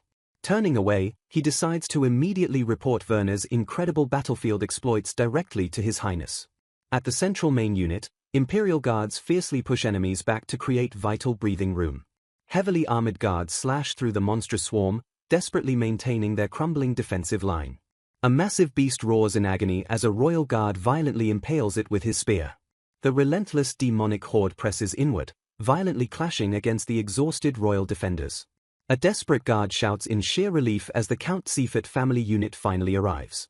Werner's highly disciplined troops erupt in a deafening battle cry, charging aggressively into the bloody fray. Spotting the reinforcements, the battered Imperial Guards immediately execute a rapid tactical retreat. Werner's forces seamlessly slide into the vacant front line, instantly raising an impenetrable wall of shields. Max violently thrusts his weapon forward, bellowing for the fresh vanguard to advance aggressively. The Seifert soldiers ruthlessly push back the monstrous wave, brutally slaughtering everything in their path. Watching from behind the front line, Werner feels immense relief that the deadly maneuver succeeded flawlessly. Werner commands his men to catch their breath before firmly reinforcing the Crown Prince's direct surroundings. Nearby Imperial Guards catch their breath, silently observing their highly competent civilian saviors. The seasoned royal defenders whisper among themselves, curious about the brilliant commander leading the vanguard. One guard points toward the unexpectedly thin spearman, correctly guessing his identity as Lord Werner. Werner leans heavily on his spear, desperately trying to hide his extreme physical exhaustion. The guards stare in sheer awe at the young boy orchestrating the massive battlefield maneuvers. A knight mutters in absolute disbelief, having heard that this brilliant tactician is still merely a student. They marvel at the civilian student, joking that His Highness will definitely overwork him in the future. An older guard firmly agrees, knowing Werner's incredible talents have completely sealed his grueling royal fate. Meanwhile, Max swings his heavy blade with ferocious spirit, completely dominating the chaotic frontline combat. He violently cleaves through another beast, easily maintaining the Tsifet squad's impenetrable defensive wall. An adjutant urgently reports that every unit has finished moving and the battle is fully raging. Werner calls out to Max, announcing his immediate tactical withdrawal to focus entirely on battlefield instructions. Falling behind the shield wall, Werner formally entrusts the bloody front lines to his capable commander. Max flashes a confident, blood-spattered grin, fiercely vowing to hold the deadly line without fail. Max roars aggressively to clear the path, prompting Werner to admire his commander's endless fighting spirit. However, Werner grimly notes that Max is the only soldier seemingly untouched by extreme battlefield fatigue. Werner admits that without their massive potion supply, his entire battered squad would have collapsed instantly. Utterly exhausted from swinging his spear, Werner decides to strictly focus on reorganizing the chain of command. He realizes that constantly barking tactical instructions mid-battle is far harder than his theoretical studies suggested. Werner glances nervously over his shoulder, acutely aware of the Imperial Guard unit stationed right behind him. With the Royal VIPs directly behind his squad, Werner realizes he absolutely cannot retreat or fall. He bitterly confesses that he would completely abandon the terrifying frontline if he weren't shielding Royals. Despite the overwhelming horror, Werner watches his loyal soldiers bravely hold the line against the monsters.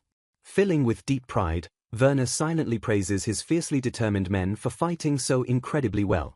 A commander confirms the defensive battle line is successfully stabilized before entrusting an urgent message to a subordinate. Observing the battlefield, a soldier quickly notes that the newly issued flare is a direct signal for the sling unit. Surveying the chaotic area, a character points out a specific location and confirms their target is somewhere nearby. Acknowledging the escalating danger, they grimly conclude that they have absolutely no choice left but to finally use that. Following the strategic meeting with the Second Night Orders, the Tsifet family unit finally arrives to take position directly in front of the Crown Prince. Werner's forces aggressively charge the front lines, successfully stabilizing the crumbling battle line through sheer force.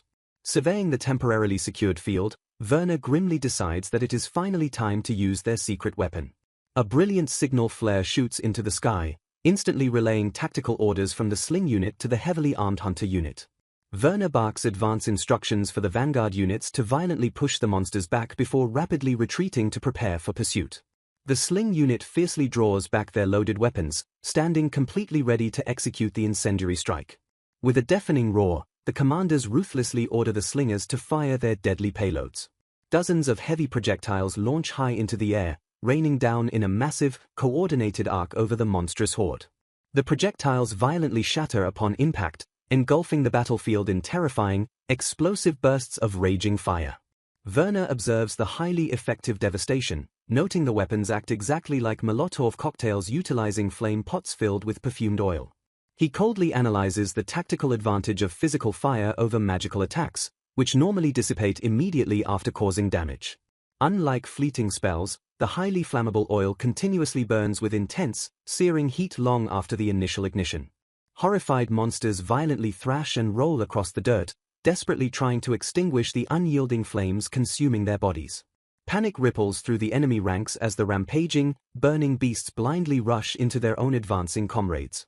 The blazing monsters effectively become a massive, agonizing obstacle that completely paralyzes the enemy's forward momentum. Seizing the perfect opportunity, Max fiercely commands the Tsifet vanguard to aggressively push the chaotic enemy line. Heavily armored soldiers ruthlessly slaughter the burning, disoriented beasts violently caught in the blazing inferno. Werner notes that the spreading flames successfully severed the enemy's vanguard from their secondary battle formation, creating a massive tactical gap. He realizes this perfect isolation allows them to easily crush the trapped frontline enemies without facing immediate reinforcements. Having shattered the vanguard, Werner loudly orders his exhausted troops to quickly fall back. This brilliant hit-and-run tactic successfully buys them precious time to safely retreat and regroup before the next monster wave hits. Werner breathes a heavy sigh of relief as his troops prepare their next attack, incredibly grateful the experimental strategy worked perfectly. He silently laments that they cannot sustain this fiery momentum simply because they lack enough incendiary pots. Werner internally curses the extreme cost of the weapon, noting that perfumed oil is sold at an outrageously high market price. He explains he hastily gathered the rare essential oils near the royal capital, surprised by their low distribution quantity. While ordering a second volley, Werner casually accepts he will definitely get scolded for abusing his father's diplomatic name to purchase the life-saving oils. Gripping his spear tightly, the exhausted young lord desperately wonders just how much longer his battered body can stand the intense combat. Meanwhile, deep within the forest, Rugence urgently asks Mazel if the young hero has formulated a plan to defeat the regenerating demon. Staring intently at the towering monsters, Mazel confidently points out the specific demon lurking on the far left. Mazel explains his observation that whenever the monstrous group takes damage, that specific left part always recovers first. He notes that the regeneration speed for the rest of the demonic entity is noticeably slower in comparison. Rugence listens closely as Mazel clarifies the timing difference is small but presents a crucial tactical opening. Initially assuming the left creature was merely a bodyguard for the central humanoid demon, Mazel reveals a deeper strategy. He admits he doesn't know which creature is the true main body, meaning the left one could easily recover if ignored. Mazel deduces that feigning an attack on the center will bait both sides into striking him, making the left target their absolute priority. He urgently instructs Rugence and Anna to ready their combat stances for a heavily coordinated counterattack. Mazel fiercely commands his allies to hit the left demon with absolutely everything they possess. Rugence agrees to match the intense speed but worriedly questions what dangerous maneuver Mazel intends to pull off simultaneously. Mazel bravely declares he will bypass the chaos to instantly strike down the central enemy, assuming the left side assault will shatter their defense. Brushing off their concerns, Mazel flashes a confident smile and casually asks Rick to throw him a backup potion just in case. Mazel confirms the battle plan with a confident nod. He solemnly reminds his friends to prioritize safety if the fight becomes too dangerous. He firmly orders them to strictly focus on protecting themselves above all else. The seasoned knight Rugence shouts his total understanding of the defensive plan. Calling out to Anna, they vow to strike the demon with all their combined might. Anna confidently shouts her absolute readiness to support Mazel. The entire expedition team roars in perfect unison as they violently charge forward. The arrogant demon yawns, recalling their previous attacks with utter disdain. The demon suddenly gasps in shock as Mazel violently disrupts its expectations. Moving with blinding speed, Mazel launches a devastating surprise attack. Furious at the sudden strike, the towering demon screams at their sheer insolence. Mazel lands a massive blow, loudly celebrating the highly successful hit. The defeated demon dissolves, leaving behind an incredibly awesome treasure chest. An excited party member wonders what treasure lies inside while the dying demon chuckles darkly.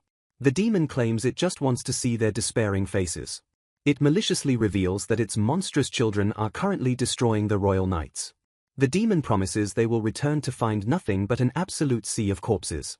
Mazel freezes in absolute horror, fiercely demanding the demon to repeat itself. The fading demon gloats that the massacre will perfectly awaken its dark master. With a final twisted smile, the demonic creature completely vanishes into the shadows. Oblivious to the threat, a party member happily points out the massive treasure chest. The ominous laughter of the fading demon echoes hauntingly in Mazel's mind.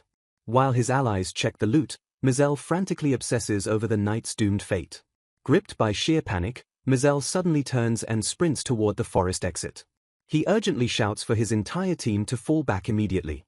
Meanwhile on the bloody battlefield, Werner's squad fiercely holds the central defensive line. A panicked soldier desperately screams Werner's name over the chaotic noise.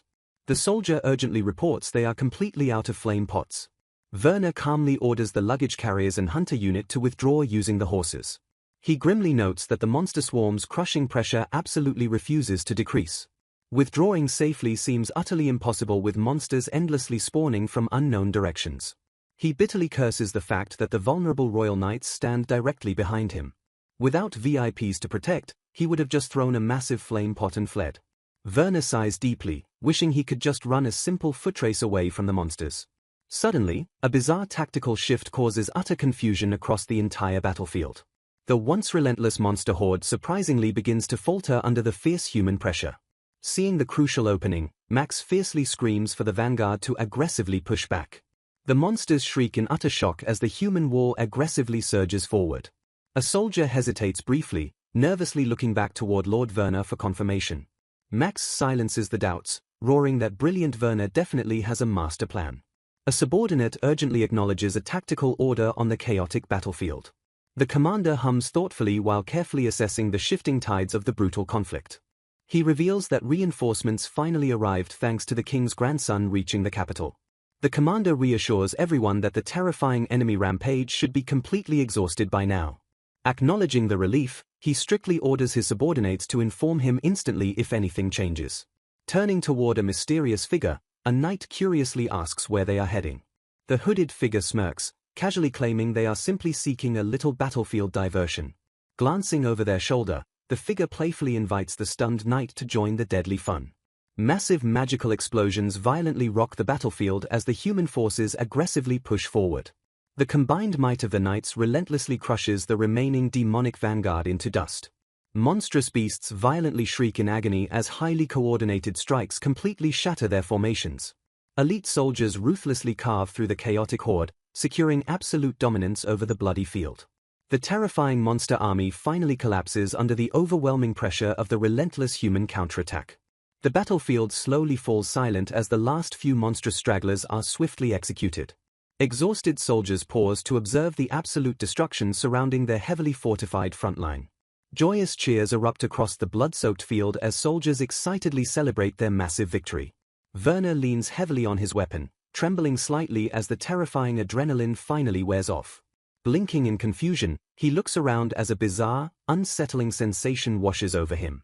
Max calls out to Werner, excitedly confirming their absolute victory over the demonic horde. Smiling brightly, Max loudly congratulates his brilliant commander on leading them to survive the slaughter. Werner internally panics, realizing his extreme physical exhaustion is rapidly catching up to his battered body. Listening to Max praise his father, Werner guiltily suspects his intense adrenaline caused a massive miscalculation. Werner's vision violently blurs before his exhausted body completely collapses onto the bloody dirt. Max screams in sheer horror, desperately rushing toward his violently fallen commander. Max fiercely orders the medics to bring healing potions quickly to save the young lord. Slowly fading out, Werner weakly comforts himself with the quiet realization that he actually survived. Referencing the events from Gossiping Nobles casually discuss a civilian who supposedly died bravely protecting his younger brother. The whispers turn mocking, suggesting the deceased lacked training while callously noting the surviving younger brother easily secures the succession. Another cold voice from the crowd immediately agrees with the harsh and unsympathetic assessment. The gloomy atmosphere of the gathering thickens as the tragic gossip continues to swirl among the attendees. The murmurs shift to the deceased's engagement to the eldest daughter of the Fist family, noting the eldest son remains unmarried. Someone in the crowd abruptly points out a young figure quickly leaving the gathering. Guided away by a servant, the young master silently seethes over the nobles gossiping so casually about a child's sudden death. The relentless whispers follow him into the corridor, identifying him as the successor and questioning his actual abilities. The judgmental onlookers dismissively assume his skills are entirely ordinary and thoroughly unremarkable. Clenching his fists in the shadows, the young master mutters his absolute disgust at their shallow behavior. A sudden, chilling laugh echoes from a nearby conversation, catching his immediate attention. A young woman cruelly gloats that she no longer has to marry into a civilian family, revealing herself as the deceased brother's ex-fiancée. The young master glares at her from afar, fully taking in the harsh reality of her twisted relief. Processing the sheer cruelty, he bitterly wonders if such a profound lack of empathy is considered normal in this world. He resentfully concludes that the aristocratic people surrounding him lack basic humanity. Instead of humans, he views them merely as a bunch of heartless monsters. A sudden, violent shock violently jolts his senses and shatters the memory. A commanding voice roars through the chaotic battlefield, ordering the troops to push forward without a single moment of hesitation. The boy gasps frantically for air as he abruptly wakes up from the intense nightmare. Trembling slightly in his bed, he realizes the entire horrific sequence was just a terrible dream. He notes that it has been a very long time since he last dreamt of his older brother's somber funeral. Feeling physically sick, he wonders if his recent conversation with the First family triggered the false memory of the ex-fiancée being present. Trying to center his racing mind, he pieces together his fragmented memories since the intense stampede battle. He vividly remembers taking part in the brutal clash right before his vision faded to black. A joyous voice suddenly rings through the room, happily announcing that Mr. Werner has finally awakened. Wincing from severe muscle pain, Werner is gently scolded for pushing his body way beyond its physical limits. The worried attendant explains she had finished the treatments but panicked immensely when he remained unconscious for a full day. Still groggy from his ordeal, Werner struggles immensely to form his words. He croaks out a hoarse apology, prompting the attendant to immediately prioritize treating his badly damaged throat. She urgently calls for Norbert to bring a potion, emphasizing that Werner desperately needs his voice to issue military commands. Norbert quickly arrives at the bedside and carefully hands over the required medicine. Werner quietly observes their frantic dedication from his resting place. He guiltily realizes just how much unnecessary worry he caused his loyal retainers by overexerting himself. The disorienting situation briefly makes him paranoid about being reincarnated again, though he quickly snaps back to ask about the war's outcome. His mother firmly informs him they achieved victory, though her intensely severe expression frightens him slightly. Recognizing his mother's trademark intimidating scowl, Werner finds strange comfort in knowing he definitely wasn't hallucinating. She strictly orders him to report everything directly to his father the very moment his voice fully recovers. Exhausted but compliant, Werner hums a quiet sound of understanding. His mother hesitates slightly at his bedside, visibly holding back a flood of complicated emotions. She gently admits she cannot truly reprimand him for reckless actions that ultimately earned the royal family's highest praise. Sitting at his desk, Werner recoils in absolute shock when his father casually announces that a royal messenger visited him personally. Handing over a detailed list, his father adds that even the prestigious Fürst and Rhinish families came by to pay their respects. The young nobleman sits utterly speechless as he learns he will receive a grand award in front of the emperor in just 5 days. Glaring down with intense authority, his father strictly orders him to remember the upcoming monumental event. Bowing his head in deep submission, Werner sincerely apologizes for all the chaotic trouble he recently caused. His father's stern expression softens slightly as he acknowledges that Werner's quick wit saved countless lives, noting that Max and the others haven't stopped praising him. Turning away, the older man offers a rare, simple compliment praising a job well done. Shifting the conversation to his son's health, his father asks if he is feeling better, which Werner quickly confirms. Instructing him to submit the perfumed oil documents separately, the patriarch assures Werner there is absolutely no need to rush the paperwork. He mercifully grants Werner time off from the academy until the ceremony, ordering him to get plenty of rest while he still can. Concluding the sudden meeting, his father turns his back and dismisses him from the room. Norbert the butler happily notes that the master seems pleased, though a skeptical Werner quietly hopes that is actually true. Suddenly remembering an important task, Werner turns to his loyal butler and mentions a specific document he needs sent out immediately. He grimly recounts the war's heavy toll, noting Baron Donani's serious injuries alongside the tragic deaths of Viscounts Crank and Mittag. Acknowledging the massive casualties among the knight students, Werner highlights the crushing financial burden that medical treatments and funerals place on non-nobles. Staring blankly ahead, he somberly tells Norbert that several of his classmates perished in the brutal conflict. Determined to show proper respect, Werner plans to write personal condolence letters and orders his butler to send a representative to every single funeral. Framing it as a formal proposal to his father, he declares his intention to financially support the fallen students' surviving siblings when they enter the academy next year. Bowing with utmost respect, Norbert completely understands the assignment and promises to prepare suitable arrangements for the grieving families. Left entirely alone in his quiet room, Werner stares silently at the floor as dark thoughts begin to cloud his mind. Questioning his own humanity, he wonders why he feels so disgustingly calm despite knowing his classmates were brutally slaughtered. He rationalizes that treating this chaotic world like a video game numbs his emotions, though he admits he would absolutely break down if Max or his close friends died. Shaking off the morbid introspection, Werner violently redirects his focus toward the looming future. He begins pacing the room, deeply pondering how his recent actions might permanently alter the game's original scenarios. A heavy wave of anxiety hits him as he wonders if his interference will negatively impact the hero's destined departure. Thinking back to the brutal stampede battle, Werner decides he can completely trust the Crown Prince's strategic judgment moving forward. Having the powerful ruler and skilled knights backing him up provides immense reassurance as he prepares to defend the royal capital against future attacks. He still doubts if the story will unfold exactly according to the game, noting that the hero's next major event should take place at the Valiza fortress. Deciding he must patiently wait for the main scenario to trigger, Werner resolves to aggressively strengthen the capital's defenses through better equipment and tactics.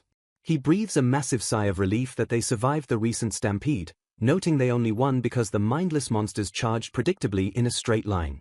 His eyes narrow dangerously as he realizes collective warfare training is absolutely mandatory to defeat future enemies possessing actual intellect and tactical intensity. Frustration bubbles up as Werner curses his lack of a personal title and his civilian background, knowing this muscle-brained world severely undervalues civil officers. He silently wishes he could order Max and the elite knights to teach proper group combat, especially since rumors of the Demon King's resurrection remain completely unknown. Leaning heavily against the wall, Werner sighs that their recent overwhelming victory makes it practically impossible to instill a proper sense of emergency in the public. He knows countless proud warriors will fiercely oppose structured group tactics in a medieval society that universally worships individual bravery. Steeling his resolve, Werner determines he must forcefully make the military recognize the dire situation and accept group tactics before it is too late. He theorizes that mathematically converting the monster threat data into undeniable proof might finally trigger the necessary panic about the Demon King's resurrection. A sudden, polite voice calls out his name, instantly snapping Werner out of his deep tactical plotting. A sharp-looking man formally introduces himself as Frentzen, proudly stating he has been assigned to represent the young noble on this crucial occasion. Handing over a heavy pouch of coins, Werner strictly orders Frentzen to cover the struggling family's expenses, boldly telling him to invoice any remaining balance later. Looking ahead, Werner decides to plan his next strategic move once the chaotic monster stampede is fully resolved. He acknowledges it will take significant time to properly assess the damage and organize medical treatments and funerals. Resting quietly, he expresses immense relief that he does not have to attend academy classes right now. A few uneventful days pass in total silence as the dust finally begins to settle across the recovering capital. The calm shatters abruptly as intense martial combat erupts in the sunlit training grounds. A lightning-fast strike slashes through the air, forcing a desperate defensive maneuver to avoid a brutal hit. Heavy wooden weapons clash violently together, echoing loudly across the courtyard as the fighters push their absolute limits. Caught completely off guard by the sheer force of the blow, one combatant stumbles back with a loud shout. Dust kicks up wildly as the overwhelmed fighter slides backward across the dirt, desperately trying to regain footing. Panting heavily, the exhausted sparring partner loudly protests that Werner remains merciless despite explicitly requesting a casual competition. The beaten combatant gasps frantically for air, feeling the severe physical toll of the relentless assault. Begging his friend to stop, he confesses it is completely impossible to hold back against the celebrated stampede hero.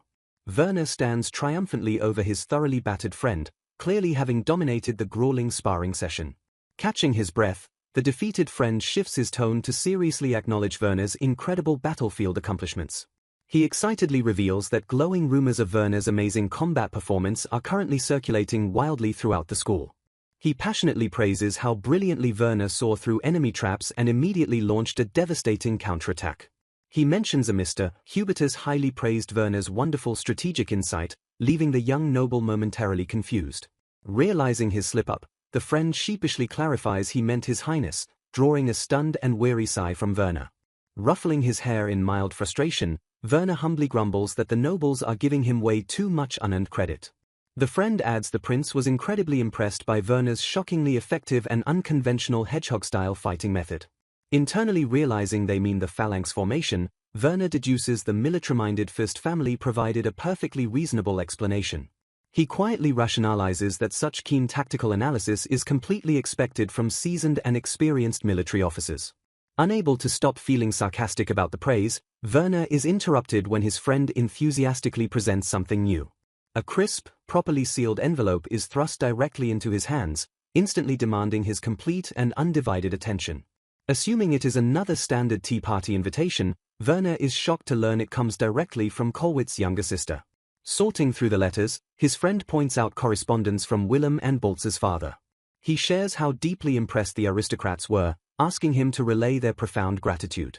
Acknowledging the unpredictable chaos, they note that unregistered civilian students should have stayed safely on standby. Werner quietly agrees with his friend's heavy and sober assessment. His friend sincerely credits Werner for helping everyone protect the people most precious to them. He adds that Werner's actions allowed the survivors to peacefully mourn their fallen comrades. Speaking from the heart, the friend admits that having someone like Werner around brings immense reassurance. Werner stares back in stunned silence at the overwhelming display of raw gratitude. Brushing off the humility, Werner reminds his companion that he is the actual hero who defeated the demon boss. He points out that shattering the controlling crystal prevented an unimaginable catastrophe. Changing the subject, Werner asks if his friend learned anything about that mysterious black gem. The hero shakes his head, revealing that experts classified the strange material as completely unknown. Werner falls into deep thought, wondering if this mysterious gem ever actually appeared in the original game. The hero complains about how utterly exhausting school life has become since his victory. He explains that delivering these letters was his only excuse to escape the overwhelming crowds. Raised as a commoner, the hero confesses he has no idea how to properly reject aristocratic invitations. Panic sets in as he realizes he lacks the proper attire and etiquette for tomorrow's victory ceremony. Feeling a surge of confidence, Werner decides he absolutely cannot refuse helping his struggling friend navigate noble society. Hearing Werner agree to help him out at school brings the hero a massive wave of relief. Werner advises wearing the ceremonial school uniform and simply using student status as a polite excuse to decline offers. With the social crisis averted, Werner assumes the upcoming victory ceremony will naturally run smoothly. The scene cuts to the grand ceremony where Werner is formally called forward before the assembly. Utterly bewildered, Werner reels in pure shock as he is suddenly bestowed the high title of Viscount. A few days pass in the capital following the brutal stampede battle. Grand banners flutter as the nobles gather for the highly anticipated victory ceremony.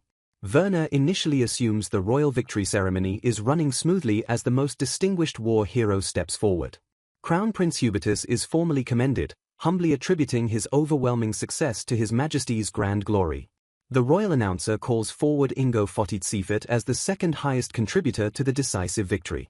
Bowing respectfully, Ingo accepts royal praise and heavy rewards for his unit's crucial role in the fierce battle. The grand announcer suddenly declares an additional reward for the heir, calling Werner van Siefert to the center stage. The emperor officially bestows the prestigious title of Viscount upon the utterly stunned young nobleman. Internally panicking over the unexpected promotion, Werner loudly declares that mere words cannot express his profound gratitude.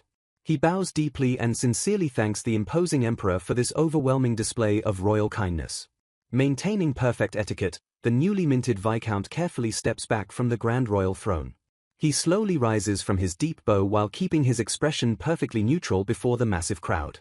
Sweating nervously, Werner feels the intense and jealous stares of countless aristocrats burning right through his skin. He stiffly marches back to his designated spot in line while desperately ignoring the overwhelming attention. The grand hall remains perfectly quiet as the lengthy ceremony transitions to the next honored recipient. Standing securely in formation, Werner lets his wandering mind carefully analyze his strange and lavish surroundings. He notes a bizarre contrast between the medieval agricultural sectors and the surprisingly modern imperial court fashion. The announcer calls the next name as Werner suspects this weird cultural blending stems from video game logic. Shrugging off the architectural inconsistencies, he decides the confusing world-building hardly matters right now. The royal announcer's booming voice echoes through the massive hall to introduce the third highest contributor. The crowd falls utterly silent as the commoner hero Marcel Harting is officially summoned to the throne. Werner stares in mild disbelief as his legendary friend proudly steps forward to receive his honors. Knowing Marcel actually deserved first place, Werner wisely decides to keep that controversial thought strictly to himself. Watching Marcel's flawless posture, Werner internally praises the game's protagonist for looking like an absolute masterpiece. Werner sighs, recalling how Marcel completely forgot to invite his distant innkeeper parents to this massive event. He rationalizes that a Leah village is too far anyway, fondly remembering how that hometown fully restored game HP. Knowing the loving family would have attended, Werner wonders if the legendary flying shoes could bypass the distance. Realizing those magical shoes are nowhere in the capital, he resolves to deeply investigate if they actually exist. Marcel confidently accepts his grand royal reward with absolute grace and humility before the emperor.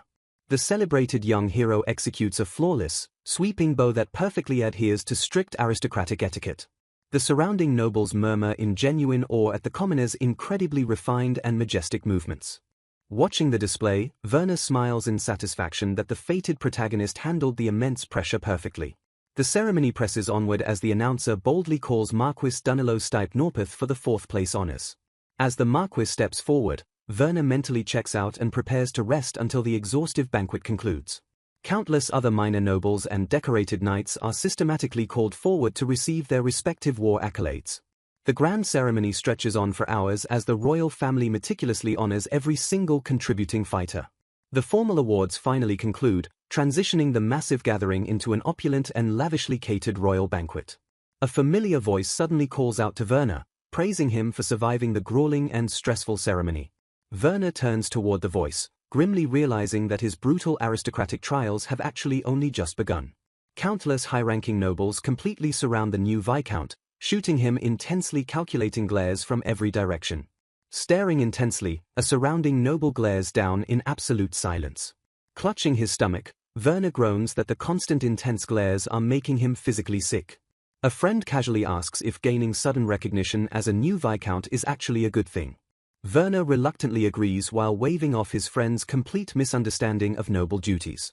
He seriously notes that immense power always comes with a heavy and crushing responsibility. Being both a student successor and a military noble guarantees an overwhelming workload. His friend laughs, completely understanding why others want a hard worker like Werner around. Glaring darkly, Werner mentally considers this sudden promotion to be the absolute worst outcome. His new duties officially trap him in the capital just as a major attack looms. Worse still, participating in dangerous military affairs drastically increases his actual chances of dying. Suddenly, a deep voice echoes through the hall to call out Werner's full name. An imposing nobleman steps forward to formally congratulate the newly appointed Viscount. Werner quickly turns around, instantly recognizing the powerful Marquis Norpeth approaching him. Bowing respectfully, Werner declares he is deeply honored by the Marquis's direct attention. Surprisingly, the veteran commander sincerely apologizes for his absolute rudeness during the previous battle. Werner blinks in genuine surprise as the Marquis stoically awaits his response. Werner graciously accepts the apology, mentioning that His Highness already explained the complex situation. Norpeth admits the prince strictly warned him against being too harsh on a young soldier. Smiling slightly, the Marquis notes that such royal intervention was actually completely unnecessary. He loudly praises Count Seifert for raising such a wonderfully capable and intelligent heir. Turning to leave, Norpeth formally states he eagerly anticipates Werner's future battlefield achievements. Bowing deeply once more, Werner sincerely thanks the powerful Marquis for his high praise. After the Marquis departs, a confused friend desperately asks what that entire interaction meant. Werner calmly explains how he bypassed the official chain of command to warn the prince. His friend nods along, trying hard to process the complex and deadly military politics. Werner notes he technically should have reported directly to Marquis Norpeth first. Gasping in shock, his friend instantly realizes how incredibly dangerous that insubordination truly was. Werner justifies his highly reckless actions by citing an absolute lack of battlefield time. He soberly adds that breaking military rules severely damages army discipline despite achieving victory. His friend looks completely lost, prompting Werner to politely ask what is wrong. Astounded by the political maturity, his friend jokingly questions if they are truly the same age. Werner internalizes that a much deeper political reason actually drove the public apology. Another nobleman quickly approaches to praise the splendid feat, though Werner humbly credits the knights. The noble bows his head deeply, his expression turning solemn and highly apologetic. He formally apologizes for the collective impoliteness shown just before the brutal battle began. Werner calmly watches the humbled aristocrat desperately seek his direct personal forgiveness. Waving a hand dismissively, Werner politely states that a formal apology is completely unnecessary. The noble openly admits he completely underestimated the young lord's actual commanding ability. Werner quietly deduces this proud man just wanted to apologize personally to save face. He realizes the Marquis cleverly shielded his own honor by apologizing directly instead of to Werner's father. Mentally groaning, Werner complains that formal interactions between nobles are a massive pain in the ass. He formally accepts the statement, knowing that omitting the word apology is a modern noble courtesy. Werner rationalizes that in a world of healing magic, Lord Tyrone should easily recover since he avoided the severely wounded list. Despite his intense curiosity, Werner decides it would be incredibly impolite to ask why the eldest son is suspiciously absent. The noble expresses a sincere desire to build a positive relationship despite the lingering tension between their territories. Excusing himself gracefully, Werner politely redirects any further political discussions to his father before wishing them well. The commanding voice of another aristocratic commander suddenly calls out Lord Werner's name across the hall. The veteran commander earnestly requests a future meeting to deeply discuss battlefield strategies. Bowing his head respectfully, Werner readily agrees to the strategic proposition. The imposing nobles finally walk away, leaving the exhausted young lord to his private thoughts. Werner breathes a sigh of relief, realizing the nobles no longer look down on his civilian background. He considers fostering basic peace with neighboring territories to be an absolute victory in itself. A friend notes Werner's visible exhaustion, though Werner quickly deflects the sympathetic comment. Werner quickly points out that his own minor political struggles pale in comparison to the hero's absolute nightmare. Across the hall, a desperate noble practically shoves his daughter at Mizelle while aggressively demanding a marriage arrangement. Mizelle stammers a polite rejection, while someone mockingly points out that Viscount Unga's daughter is literally 3 years old. Chaos erupts as more nobles aggressively swarm Mizelle, fighting fiercely over who gets to speak with him first. Disgusted by the display, Werner notes the aristocrats are completely ignoring age in their desperate grab for power. He watches in horror as ambitious families practically throw toddlers and elderly women at the famous hero. Werner bitterly realizes a commoner's bloodline completely stops mattering the second they awaken an overpowered hero skill. He scans the lavish celebration, feeling a deep and nagging sense of total unease. Recalling the original game scenario, he knows this grand party wouldn't exist if the royal knights had perished. Leaning back, Werner quietly admits that securing peace is definitely a genuinely good outcome. However, his survival has undeniably triggered massive and unpredictable changes to the game's original timeline. Sweating nervously, he desperately prays the next major event strictly follows the established game lore. A dark shadow falls over his face as he realizes a lore-accurate event means many people here will die. Gripping his glass, he selfishly decides it isn't wrong to wish for predictability over saving everyone. Breaking through the crowd, a heavily panting Mizelle thanks Werner for the timely rescue. Werner casually accepts a lunch promise, completely understanding why the exhausted hero looks utterly drained. Teasingly, Werner notes Mizelle's extreme popularity at the academy completely pales compared to this aristocratic mob. Staring ahead, Werner ominously warns his friend that this chaotic lifestyle is merely beginning. Internally, Werner ruthlessly admits he would be in massive trouble if the hero's main trials didn't occur. Selfishly prioritizing his own survival, he quietly hopes Mizelle faces grueling demon subjugation battles ahead. Acknowledging his own ego, Werner accepts that 10 years of pure powerlessness turned him into a selfish survivalist. Before his dark thoughts can spiral any further, a sudden interruption breaks his focus. A sweet, highly refined feminine voice suddenly apologizes for boldly interrupting their pleasant conversation. Stepping forward, the mysterious young woman politely waves away Viscount Seifet's standard aristocratic courtesies. Werner's heart stops in sheer panic as the elegant girl formally introduces herself as Laura Louise Wainsiel. His mind screams in total terror, knowing her character wasn't supposed to appear until much later. Smiling radiantly, the main heroine Princess Laura calmly requests a moment of the stunned boy's time. Following their guide, Werner and Mizelle walk silently down a sprawling, opulent corridor. An elegant maid politely gestures for the two young men to follow her deeper inside. Princess Laura confidently leads the way, her elegant dress swaying gently with each graceful step. The boys quietly observe the royal princess as she navigates the intricate palace architecture. Leaning in close, Mizelle whispers to his friend about how incredibly pretty the young royal is. Werner quietly agrees, internally wondering if having a flawless appearance is a strict requirement for royalty. Glancing around the unfamiliar halls, Werner points out they are going incredibly deep into the castle. He realizes that in the original game, this restricted area remains completely inaccessible until the capital falls. The royal guide finally halts in front of a pair of massive, heavily decorated wooden doors. The grand doors swing wide open to reveal a breathtakingly lavish and expansive audience chamber. Werner stares in awe at the sheer beauty and unimaginable luxury of the royal inner sanctum. He bluntly admits this stunning aesthetic perfection completely overshadows his own modest noble upbringing. A familiar, commanding voice warmly welcomes Viscount Seifet and Mizelle Harting into the grand room. Werner instantly breaks into a nervous sweat as he realizes the Crown Prince is personally waiting. The Crown Prince smiles kindly, apologizing for dragging them all the way to the inner chambers. Panic grips Werner's chest as he struggles to process the overwhelming and unexpected royal presence. The Crown Prince, Princess Laura, the heroic protagonist, and the lowly mob character all stand together. Sweating profusely, Werner intensely feels like he absolutely does not belong in this legendary gathering. He quickly rationalizes that to the aristocratic royals, the commoner Mizelle is technically the actual outsider. Despite the crushing royal pressure, Mizelle stands incredibly tall and looks completely relaxed. Werner mentally applauds his friend's unshakable confidence, noting it perfectly fits a true fated protagonist. The Crown Prince formally bows his head, personally thanking both boys for their crucial battlefield assistance. Mizelle quickly deflects the praise, while Werner awkwardly claims his own tactical success was pure coincidence. Seeing a future monarch humbly lower his head makes Werner's stomach twist in absolute agony. The Crown Prince smoothly changes the subject, gesturing warmly toward Her Highness to step forward. Princess Laura kindly requests they drop strict imperial rules and simply call her by her given name. The prince chuckles and assures the highly nervous boys they absolutely will not be scolded for it. Werner and Mizelle exchange a quick, uncertain glance before hesitantly nodding in silent agreement. Accepting the prince's nod, Werner secretly wonders why Princess Laura is currently at the palace.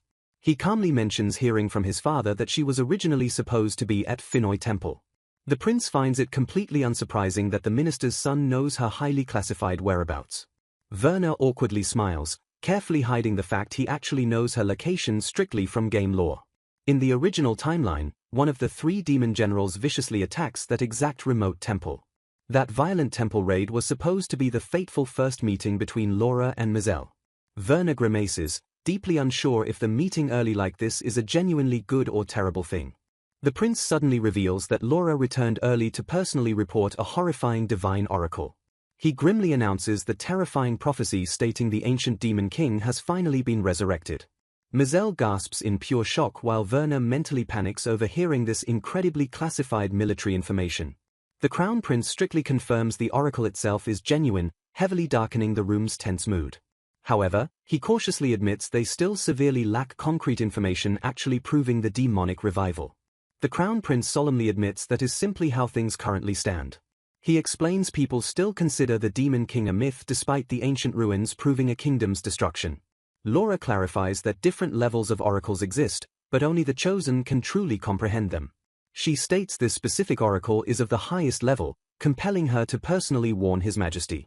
Werner realizes the prince likely sensed truth in the oracle after experiencing the brutal stampede battle.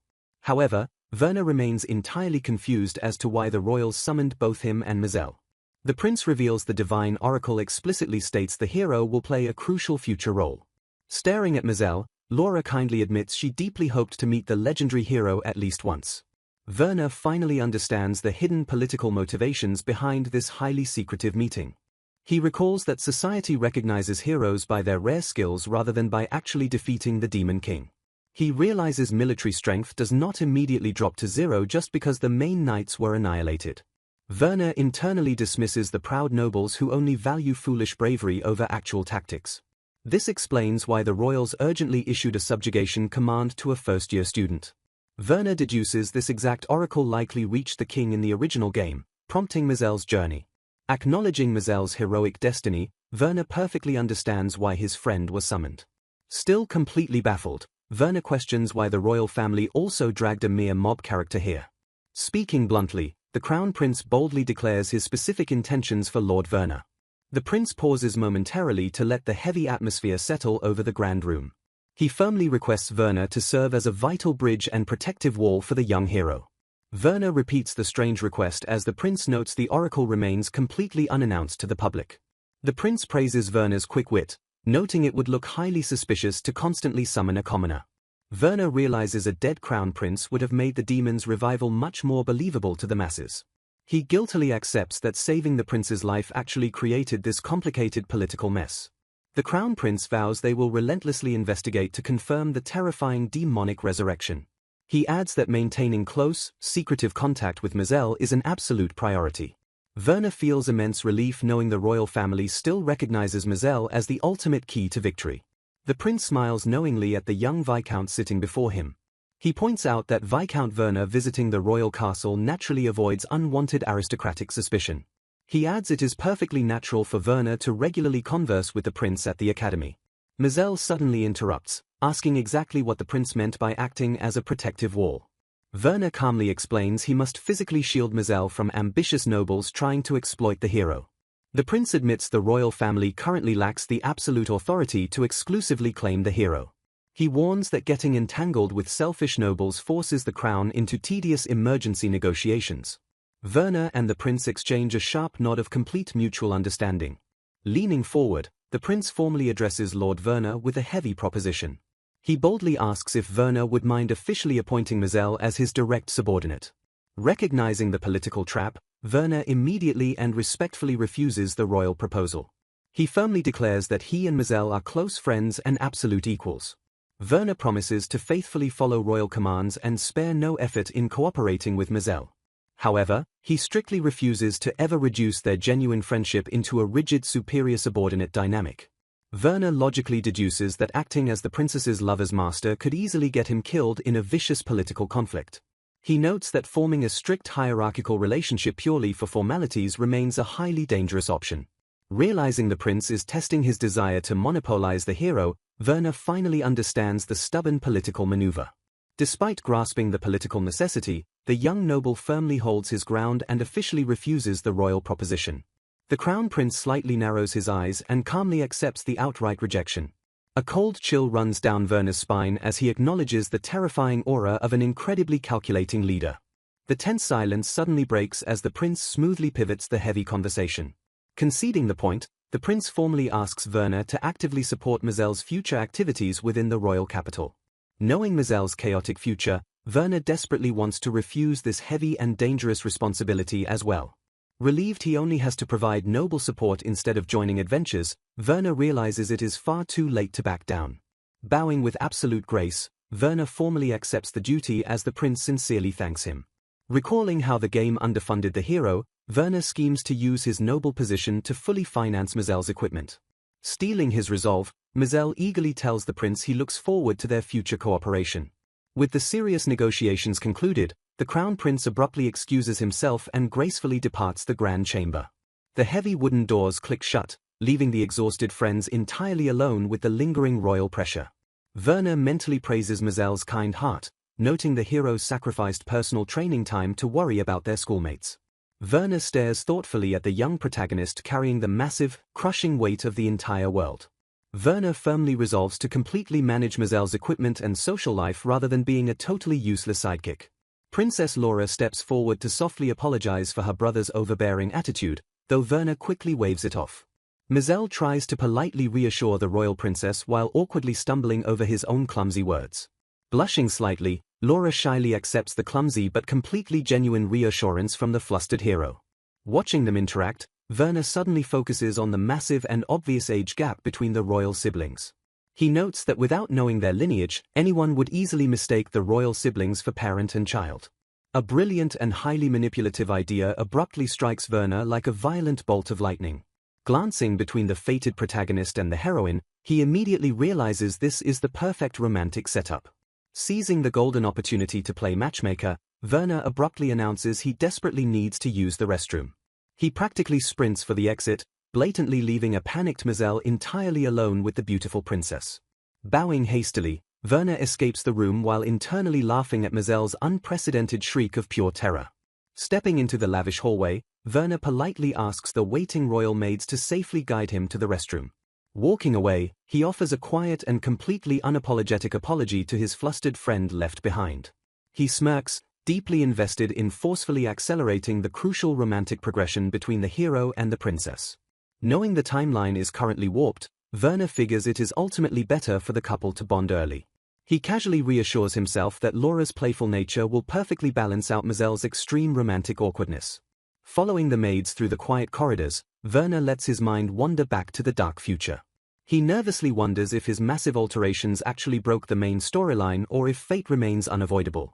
A heavy dread settles over him as he visualizes the capital burning and this exact palace crumbling.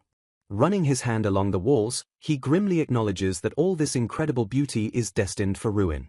The rhythmic, heavy clanking of armored boots suddenly echoes loudly down the pristine marble hallway. Staring at a passing royal guard, Werner realizes that loyal soldier is fated to die horribly. His morbid thoughts are instantly shattered when a mysterious voice formally calls out his new aristocratic title. Two maids suddenly approach Werner, nervously apologizing for their abruptness. They deeply bow, expressing sincere gratitude to the young viscount. Utterly confused, Werner politely admits he cannot recall doing anything to deserve their thanks. The maids silently exchange a meaningful and deeply emotional glance. They explain their knight relatives survived only because Werner exposed the monster trap. Blushing slightly, they reiterate profound thankfulness for his life-saving insight. Bowing deeply once more, they apologize for their impoliteness and prepare to leave. Flustered but gracious, Werner warmly assures them it is absolutely no trouble. The maids politely excuse themselves as they guide him further down the hall. Werner respectfully bows his head to officially part ways with the grateful servants. He finally reaches the lavish restroom, splashing water in the pristine marble sink. Wiping his face, Werner happily notes this fantasy world possesses incredibly solid plumbing systems. As a reincarnated modern Japanese man, he feels immense relief discovering functional medieval toilets. He ponders how infrastructure demands research, wondering if magic can actually create from nothing. Concluding that magic is not omnipotent, he soberly notes that people here still die. Gripping the sink, he admits this harsh reality forced him to fight for survival.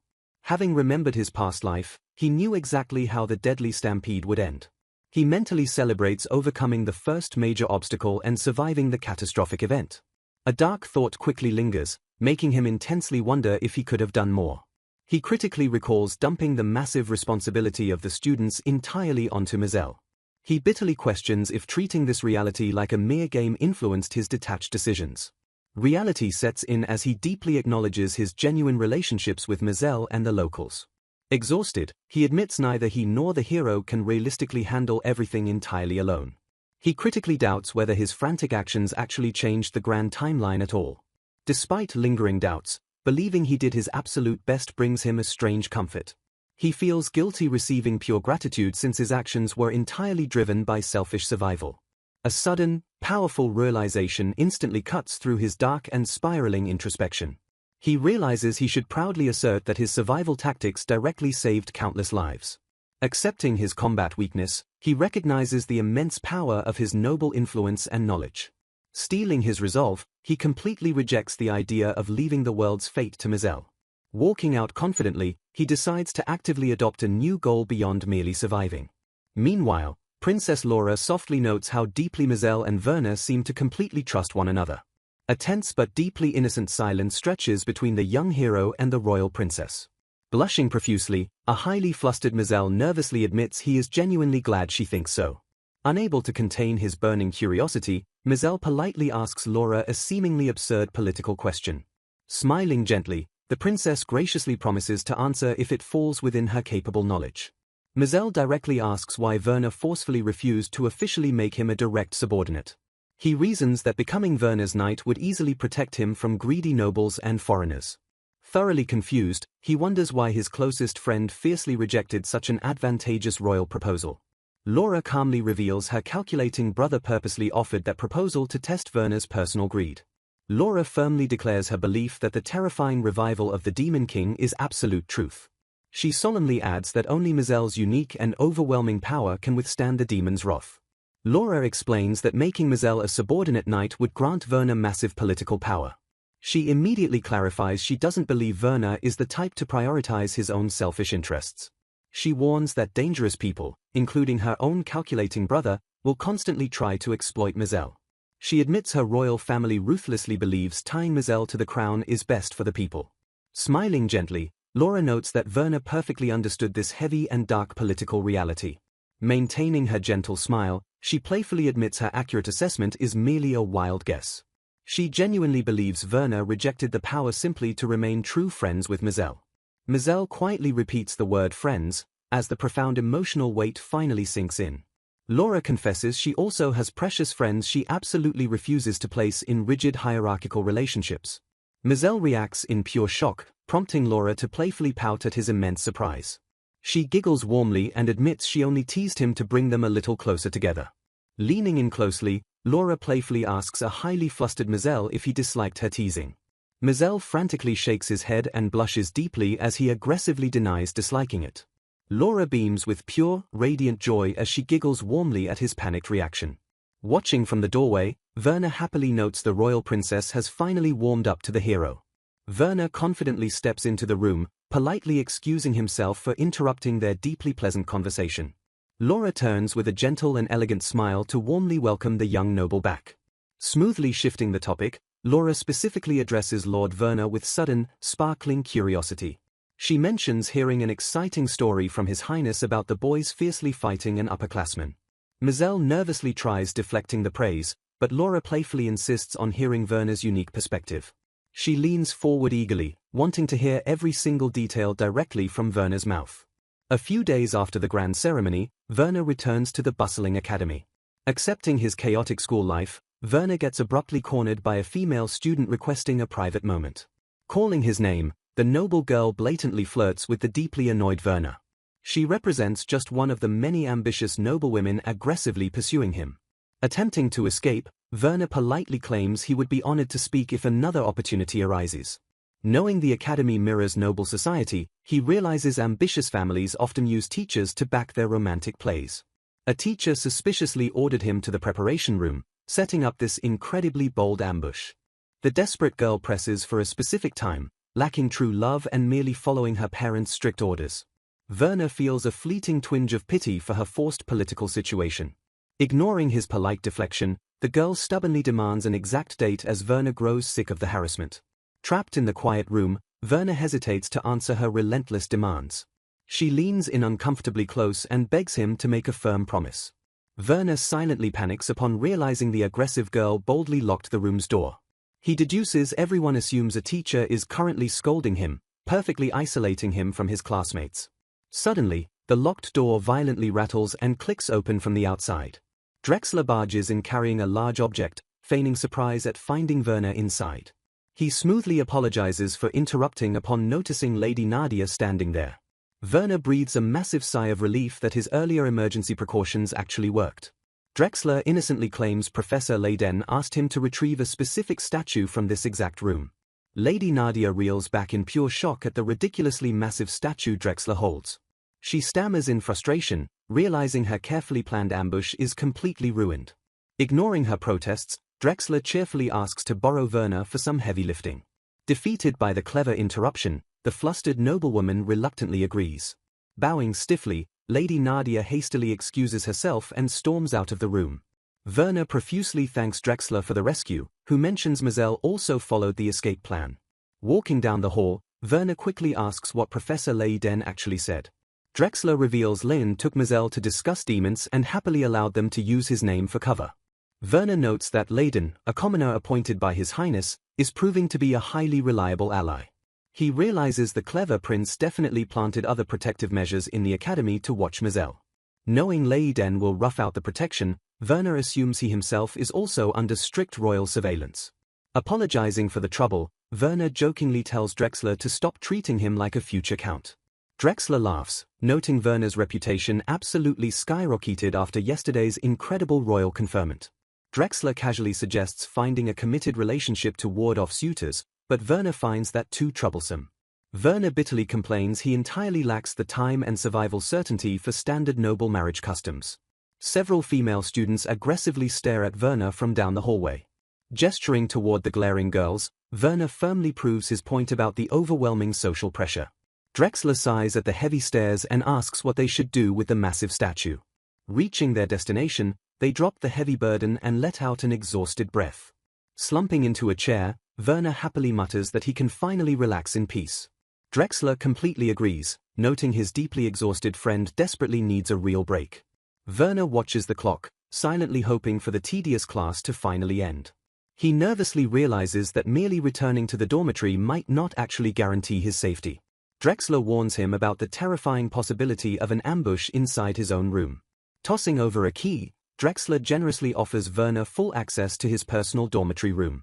Werner reacts in absolute shock, questioning if they truly need to go to such extreme lengths. Drexler maintains a deadpan expression, silently confirming the absolute severity of the situation. Accepting the grim reality, Werner nods quietly in grim understanding.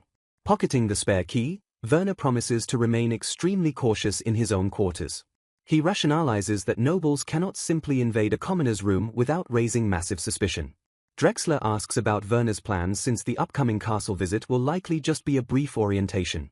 Werner firmly states he will return directly home to finalize his extensive preparations. Glancing over, Werner prepares to coordinate his next crucial move with the hero. Mazel suddenly shifts the intense conversation to a completely new topic. The hero earnestly requests Werner to formally meet someone who assisted him during the brutal stampede. Werner blinks in genuine surprise, quickly processing this unexpected social request. Werner realizes this mysteriously helpful adventurer is Rugence Laser, a major game character. Hearing it is only one trustworthy person, Werner safely agrees to the secretive meeting. Knowing Rugence must help defeat the Demon King, Werner accepts his duty as the royal bridge. Mizell promises to finalize the schedule, while Werner notes he also has pressing matters to discuss. Smiling brightly, Mizell deeply entrusts his reliable friend with the complicated logistics. The final academy bell rings loudly, instantly shattering the peaceful classroom atmosphere. Werner sharply orders Drexler to immediately execute their previously established emergency escape procedure. Springing into action, Mizell expertly leaps onto the windowsill with incredible agility. Without a single moment of hesitation, the agile hero violently launches himself directly out the window. The surrounding students gasp in absolute terror as Mizell plummets from the high floor. A panicked classmate desperately rushes to the ledge, screaming in pure disbelief. Watching the chaos unfold, Werner mentally praises the hero for perfectly drawing all the unwanted attention. He calmly rationalizes that only someone with Mizell's overpowered stats could survive such a ridiculous fall. Sprinting fiercely down the corridor, Werner wonders how long it has been since he sprinted so desperately. Arriving safely home, Norbert warmly welcomes the exhausted young lord back from his chaotic day. Werner quickly confirms his dual visits to the royal castle and the academy went surprisingly smoothly. He sighs in pure relief, noting he won't need to visit the stressful castle every single day. He orders Norbert to prepare his room with all necessary paperwork for his incoming duties. Werner cautiously asks about his father, instantly learning the busy count has not returned home yet.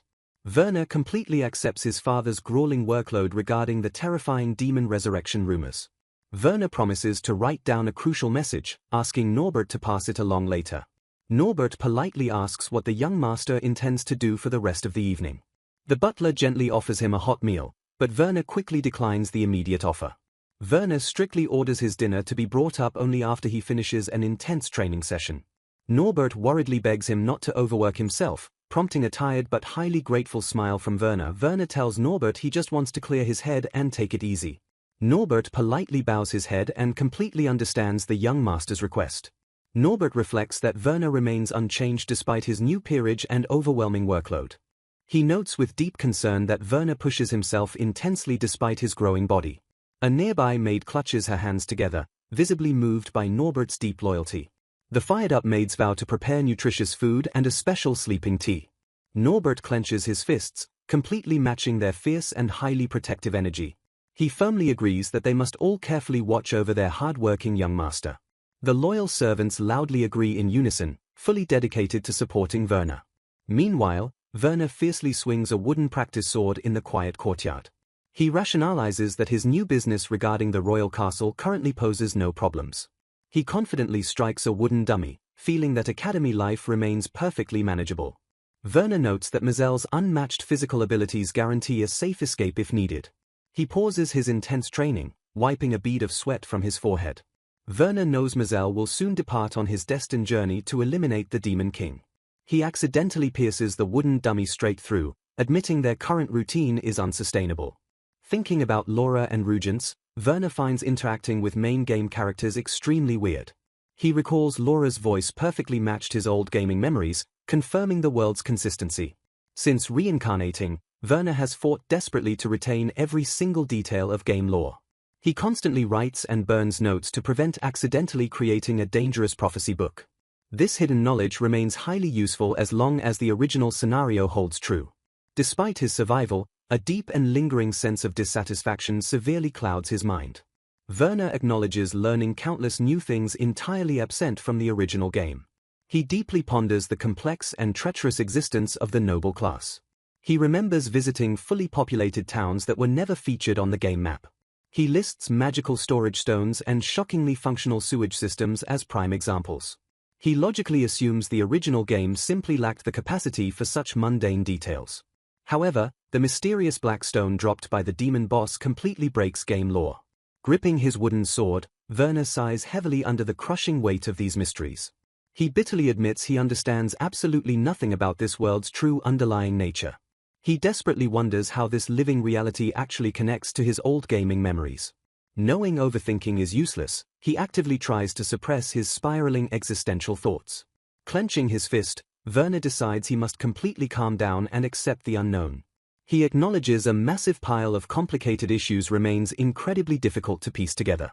Realizing problems will only multiply, he accepts that endless worrying changes absolutely nothing. Steeling his resolve, Werner determines to immediately solve the issues currently within his power. He plans to request merchant permissions to supply Moselle and strengthen capital defenses. This crucial logistics plan requires a comprehensive report addressed to his father and His Highness. With his peerage granting expanded document access, his required research shouldn't take long. Since the Demon King's revival remains classified, Werner decides to consult Max regarding group training. Werner prepares for his highly anticipated upcoming meeting with Regents and Moselle. He pauses to consider drawing a fair copy of his map before their crucial gathering in 2 days. Realizing future plans rely entirely on that meeting, he temporarily shelves his other immediate concerns. While he still has free time, Werner decides to quickly write down his pressing worries before he forgets them. Gripping his pen firmly, he deeply immerses himself in a mountain of complex paperwork. Intensely curious about how magic actually functions, he urgently vows to research the topic further. A sudden, sharp voice abruptly shatters his intense concentration. His mother silently appears in the open doorway, staring intently at her overworked son. She sternly reminds him that he explicitly promised to take things easy today. Apologizing for his deep immersion, he listens as she warns him not to worry the loyal servants. She sharply asks if he already forgot being completely unconscious for the past few days. Desperate to finish his scattered thoughts, Werner weakly begs for just a little more time to work. His mother's expression immediately darkens as she calls his name with terrifying, absolute authority.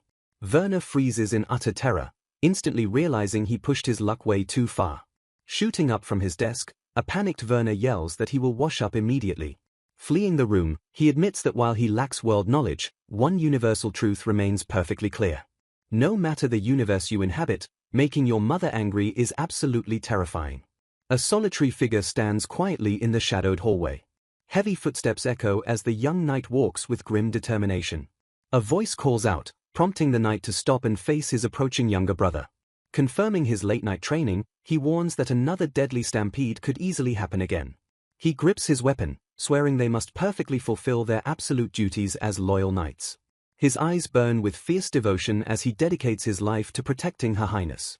The brother mentions hearing Marquis Nab will oversee the crucial reconstruction of Veliza Fortress. Agreeing, he notes their father ordered him to formally greet the Marquis when the reconstruction initiates. The two brothers share a heavy, silent glance as they ponder the looming political assignment. Smiling warmly, the older brother invites his sibling to accompany him on the important mission. The younger brother hesitates, nervously asking if the legitimate heir will also attend the gathering. Confirming Mangold's expected presence, the older brother watches his sibling's expression instantly darken. Brushing off his anxiety, the younger brother promises to join if his knight training allows. They reaffirm their sacred vow to flawlessly execute their knightly duties for the princess. The scene abruptly shifts to a dusty training ground where heavy panting fills the air. Wooden swords clash violently as seasoned warriors push themselves to their absolute physical limits. The lead instructor finally calls a halt, ending the grueling and highly exhausting practice session. Wiping sweat from his brow, Werner notes this structured combat feels entirely different from the chaotic stampede. The commander agrees, stressing they must remain highly flexible and adapt to spur-of-the-moment orders. Werner nods in approval, realizing they desperately need solid countermeasures against massive enemy swarms. Trusting his tactical mind, the commander boldly appoints Werner to lead the squad during his absences. Calling his name, the seasoned knight turns to offer the young noble some crucial advice.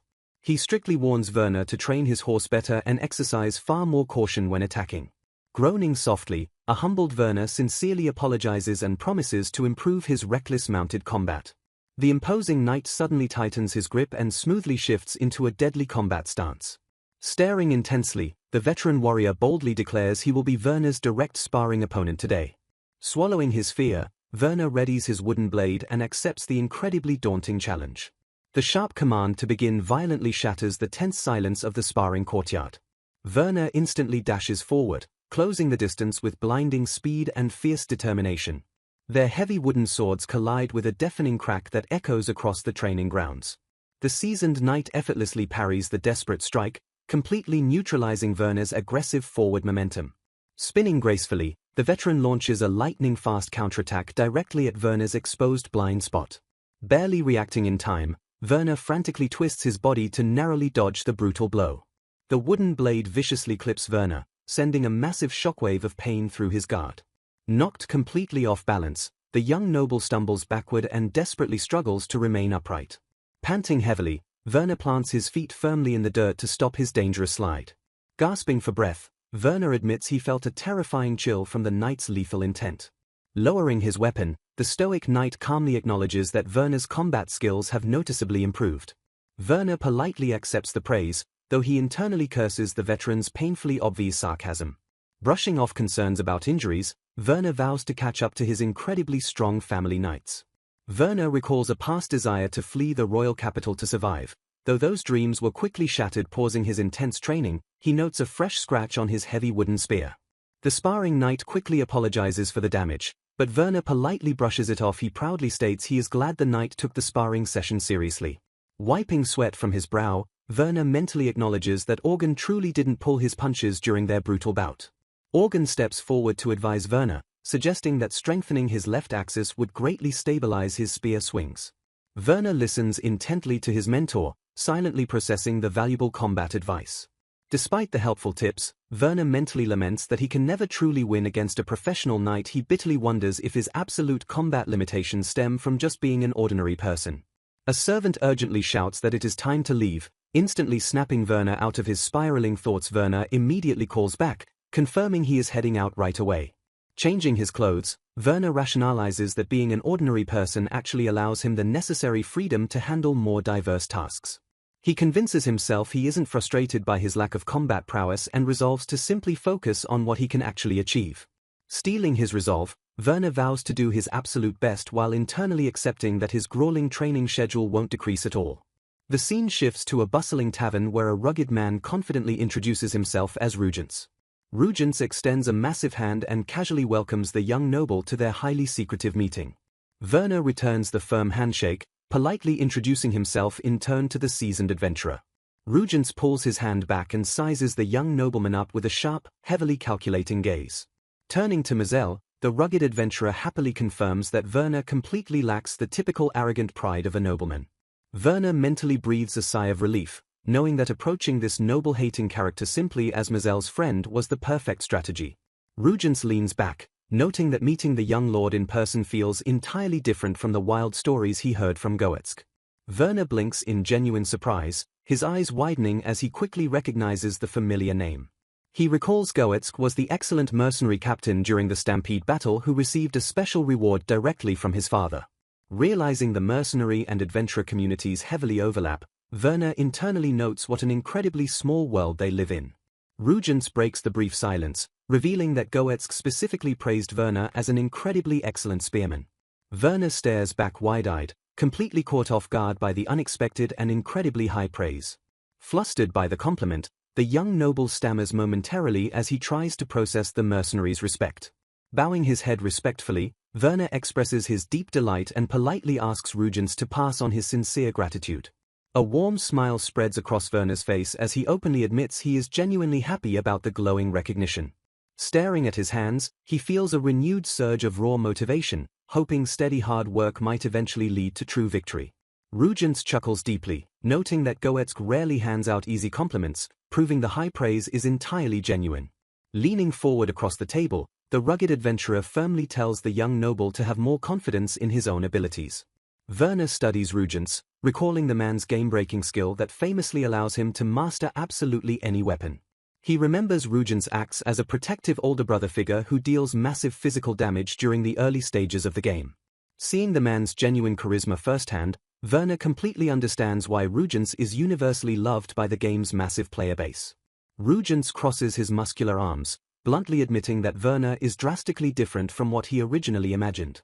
He casually waves a hand, openly admitting his harsh preconceptions about the young lord were completely wrong. Werner's sweat drops as he silently wonders what terrible image the adventurer originally had in mind. Pushing the thought aside, he offers to order ale and meat so they can finally eat. Rugence's expression instantly darkens as he cuts directly to the chase, demanding to know Werner's real intentions for calling this meeting. The air grows incredibly tense as the seasoned adventurer locks eyes fiercely with the young noble. Werner matches the serious gaze without flinching, asking if a hardened mercenary and adventurer can truly keep a dangerous secret. Leaning in close to avoid any potential eavesdroppers, Werner grimly reveals that the ancient demon king has officially been revived. Rugence violently chokes on his drink, coughing uncontrollably as the horrifying and apocalyptic news hits him. Recovering his breath, the adventurer accuses Werner of making a terrible joke, questioning why anyone would spill such a terrifying truth in a crowded tavern. Surveying the chaotic tavern, Werner notes that a private meeting in a noisy public place attracts far less attention than an official summons to a noble's estate. Rugence agrees that the overwhelming background noise forces people to strain to hear, making it the perfect cover for their highly classified conversation. Mizell glares suspiciously at the adventurer while Werner nervously swallows, prompting Rugence to clarify that his assessment was genuinely meant as a compliment. Leaning forward through the tavern chatter, Rugence demands to know exactly why Werner trusted him with such incredibly dangerous information. Looking the seasoned mercenary dead in the eye, Werner states simply that he wants Rugence to join forces with Mizell.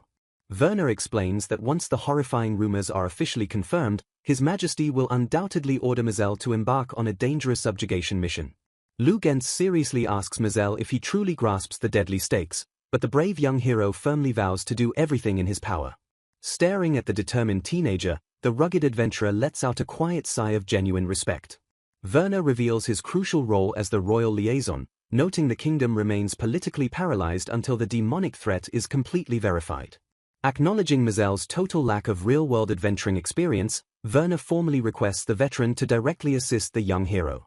Bowing his head earnestly, Mizell sincerely begs to learn everything he can from Rugence's vast battlefield experience. The desperate young hero practically shouts his plea, completely eager for the hardened mercenary's expert guidance. Breaking into a confident smirk, Rugence officially accepts the job while eagerly anticipating the young hero's future growth. Mizell beams with pure joy at the partnership while Werner internally geeks out over hearing a famous line straight from the original game. Dropping the rigid formalities, Rugence immediately shifts into a tactical mindset and asks for his very first assignment. Reaching into his jacket, Werner carefully slides a massive, intricately detailed scroll onto the tavern table. Both Mizell and Rugence stare down at the sprawling document in absolute, stunned silence. Rugence's eyes widen in pure shock as he slowly processes the incredibly sensitive geographical information laid out before him. Mizell looks equally bewildered by the document while Werner mentally groans, instantly realizing how highly suspicious this detailed map looks. Raising his hands defensively, Werner begs them to stop glaring at him like a criminal before frantically starting his explanation. Tracing the trade routes, Rugence pieces together Werner's grand logistical plan to dispatch merchant caravans for high-tier equipment gathering. Werner tasks the well-connected veteran with hiring elite escorts to securely transport premium weapons from distant, high-quality markets.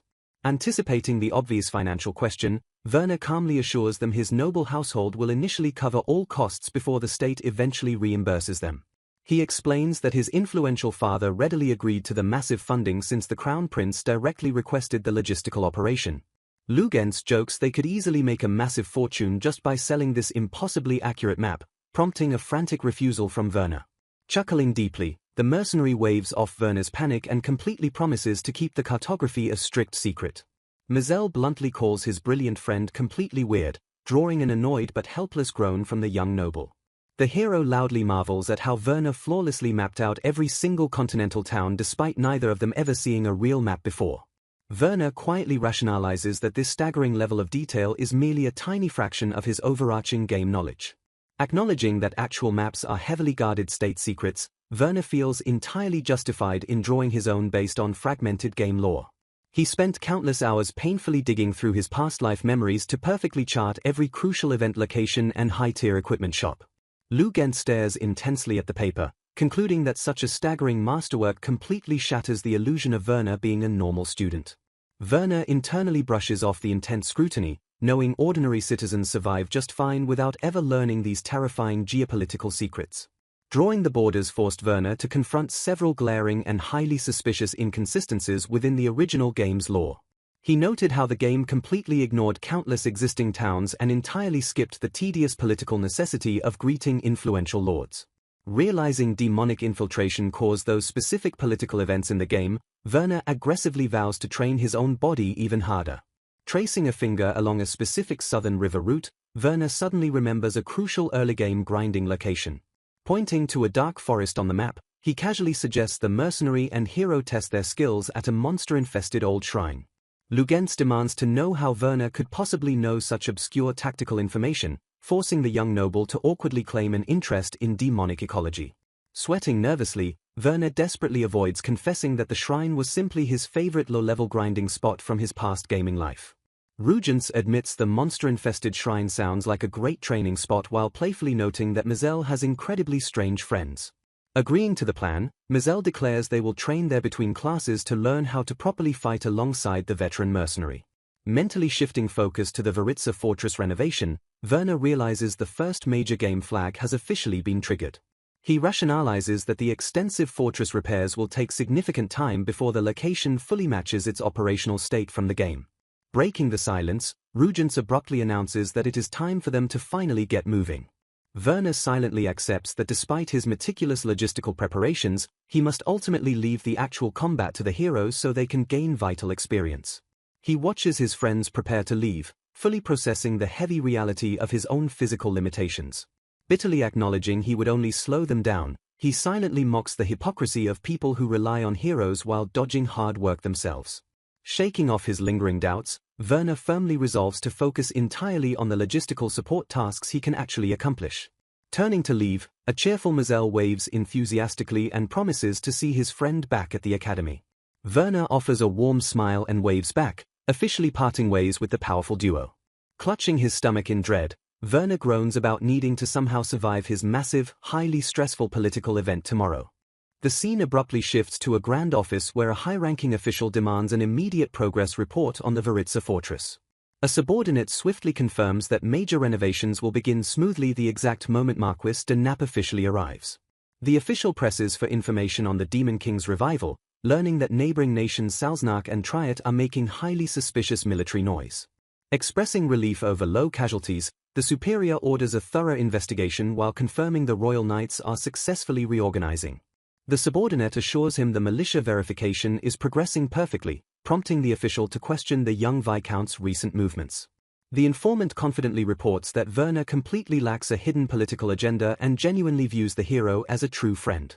He adds that academy teachers detected absolutely zero changes in Werner's behavior before or after the chaotic stampede battle. Noting that several aggressive noble households are already making reckless moves, the official decides Werner can be temporarily trusted. Delegating the minor school incidents to Viscount Zerfeld, the superior expresses relief that they took early preventative action. He concludes that utilizing Werner as a neutral intermediary is incredibly beneficial since the young lord refuses to monopolize the hero. The subordinate smiles knowingly, pointing out his superior seems in remarkably good spirits despite Werner's completely noble lack of ambition. The official highly praises Werner's impeccable background and immense talent, viewing the unambitious youth as a perfect future aide for his own son. Recognizing a golden opportunity, the official plans a direct, supervised meeting with Werner tomorrow while the hero is safely absent from the capital. The noble superior confidently states this upcoming meeting will be the perfect chance to assess Werner's true worth. He smiles with dark anticipation, eagerly wondering what unpredictable strategies the young noble will bring to the table next. Meanwhile, Werner frantically scribbles down a secret map, terrified he will forget crucial game locations if caught. He cleverly decides to write the dangerous information in scattered fragments to make the messy notes look entirely random. Clutching his pen tightly, Werner vows to be extremely careful so absolutely no one discovers his classified game knowledge. His intense concentration is abruptly shattered when a voice suddenly asks the young master if he is drawing. Werner freezes in absolute panic, mentally cursing as his mother stares intently at his highly classified map. Squinting at the messy scribbles, his mother completely misinterprets the fragmented lines as a drawing of a hunter wolf. Sweating profusely, Werner immediately seizes the lucky misunderstanding and frantically confirms her wildly inaccurate guess. His mother proudly praises how fiercely he captured the monster, advising him that art is just about practice. The peaceful moment shatters as heavy, rhythmic footsteps loudly approach the young noble's private room. His mother happily turns around, proudly showing the terrible drawing to Werner's heavily sweating father. Staring blankly at the chaotic scribbles, his father looks utterly confused by the supposed masterpiece. Completely missing the wolf concept, his father awkwardly guesses it is a vase while politely praising the effort. Mortified by the dual misunderstandings, Werner practically shouts his thanks and promises to practice much harder. Grabbing his secret papers, the utterly embarrassed young noble quickly retreats down the quiet hallway. Werner hangs his head in pure defeat, deeply devastated that his drawing skills remain absolutely terrible in this new world. A sudden glint of rationalization hits him as he desperately blames his lack of artistic skill on his clumsy child body. Smirking in the shadows, he realizes his atrocious art provides the absolute perfect camouflage to boldly hide his secret maps. Werner notes that a week in this world also consists of precisely 7 days. He lists the days named after trades like agriculture and smithing, noting that weddings usually occur on the day of prayer. Werner initially assumed the world was polytheistic based on these names, but he soon realized it is actually strictly monotheistic. He points out that today, the Day of Nativity, serves as a recognized public holiday. Reviewing a document, the Crown Prince finds Werner's proposal quite interesting, especially since the royal family also takes this day off. The prince requests to inspect the proposed weapons in person before officially approving them for the knight's equipment. Lowering the paperwork, the Crown Prince praises Werner for dutifully informing him in advance. The prince questions if such high-quality weapons truly exist since all domestic ancient ruins are already fully explored. Werner recalls letting this geographical inconsistency slide while playing the original game since players always started in the capital. He explains that while the capital boasts abundant luxury goods, its available combat equipment remains bizarrely restricted to beginner levels. Werner mentally questions why frontier towns offer vastly superior equipment at much better prices, a fact even the veteran Lugenz confirmed. Werner confirms he thoroughly checked recent excavation records, noting that all valuable artifacts except research items are instantly sold. He reveals that this high-level equipment actually originates from ancient kingdom tombs, making the entire industry essentially legalized tomb robbing. Werner explains that reports on ancient burial sites indicate the dead were buried in massive, fully armed groups. He notes that while rare items sometimes spawn in labyrinths, mass grave excavations supply the vast majority of identical duplicate gear. Werner details how massive frontier villages naturally form around these ancient ruins simply to sell the excavated armor and tools. The Crown Prince thoughtfully agrees, though he admits the exact number of these frontier ruin towns remains completely unknown. Werner theorizes the Wine Kingdom's overwhelming military supremacy made the government stop aggressively stockpiling magic items. He still finds it incredibly suspicious that such powerful, foreign-sold equipment remains virtually unknown to the general public. The Crown Prince grants Werner official permission to execute his merchant plan, prompting Werner to promise a full report on the upcoming smoke signals. The prince gratefully acknowledges the smoke signal strategy, promising to immediately warn Marquis Neep about a potential demon army attack. He emphasizes that knowing about a night attack immediately is a massive tactical advantage since the capital sits so close to Fort Warisa. The prince orders Werner to report any new developments straight away before dismissing him from the Grand Office. Bowing respectfully, Werner formally excuses himself and quietly exits the royal chamber. The heavy wooden door clicks shut, leaving the Crown Prince entirely alone with his silent bodyguard. Staring at the closed door, the Crown Prince calmly asks his hidden guard for an honest assessment of the young Viscount. The guard steps forward, highly praising Werner's remarkable composure and sharply logical suggestions for someone so incredibly young. The guard respectfully adds that it is a genuine shame such a brilliant tactical mind is merely the son of a count. The Crown Prince silently ponders his guard's heavy words, letting the tense atmosphere settle over the royal office. The prince grimly acknowledges that highly valuable excavated items flowing into foreign countries poses a massive national security threat. He vows to aggressively investigate current excavation personnel and immediately seize any newly discovered domestic ruins. The scene shifts to a bustling merchant guild where a receptionist cheerfully welcomes the Viscount inside. She immediately escorts him toward the back rooms, her polite voice cutting through the ringing guild bells. Werner mentally praises the Bierstedt merchant house's incredible efficiency, shocked they instantly recognized his face and new noble title. The polite receptionist asks Werner to wait comfortably, promising that Mr. Bierstedt will join him shortly. Werner steps into the lavish private waiting room, his boots tapping softly against the polished floor. Taking a seat, Werner recalls making unreasonable demands for aromatic oils here previously, though he paid enough to guarantee them a massive profit. He sighs in immense relief, deeply thankful that his recent royal reward easily covers these exorbitant merchant fees. Hearing frantic footsteps approaching the door, Werner steels his mind to negotiate aggressively with a seasoned merchant. Despite the pressure, Werner finds haggling with merchants incredibly relaxing compared to dealing with cutthroat royals who could literally execute him. A man formally apologizes for keeping Viscount Zerfeld waiting. Bowing respectfully, he introduces himself as Bierstedt, the representative of the Bierstedt merchant house. Waving off the apology, Werner explains he was rushing and failed to send prior notice. Bierstedt graciously thanks the young noble for his considerate words. Expressing gratitude for a recent order, the merchant admits he never expected the Viscount in person. Bierstedt highly praises the young lord's truly remarkable efforts during the recent monster stampede. Getting to business, Werner requests a merchant caravan for purchases and promises to supply guards. Werner internally rationalizes that an ordinary academy student rarely proposes such massive logistical deals.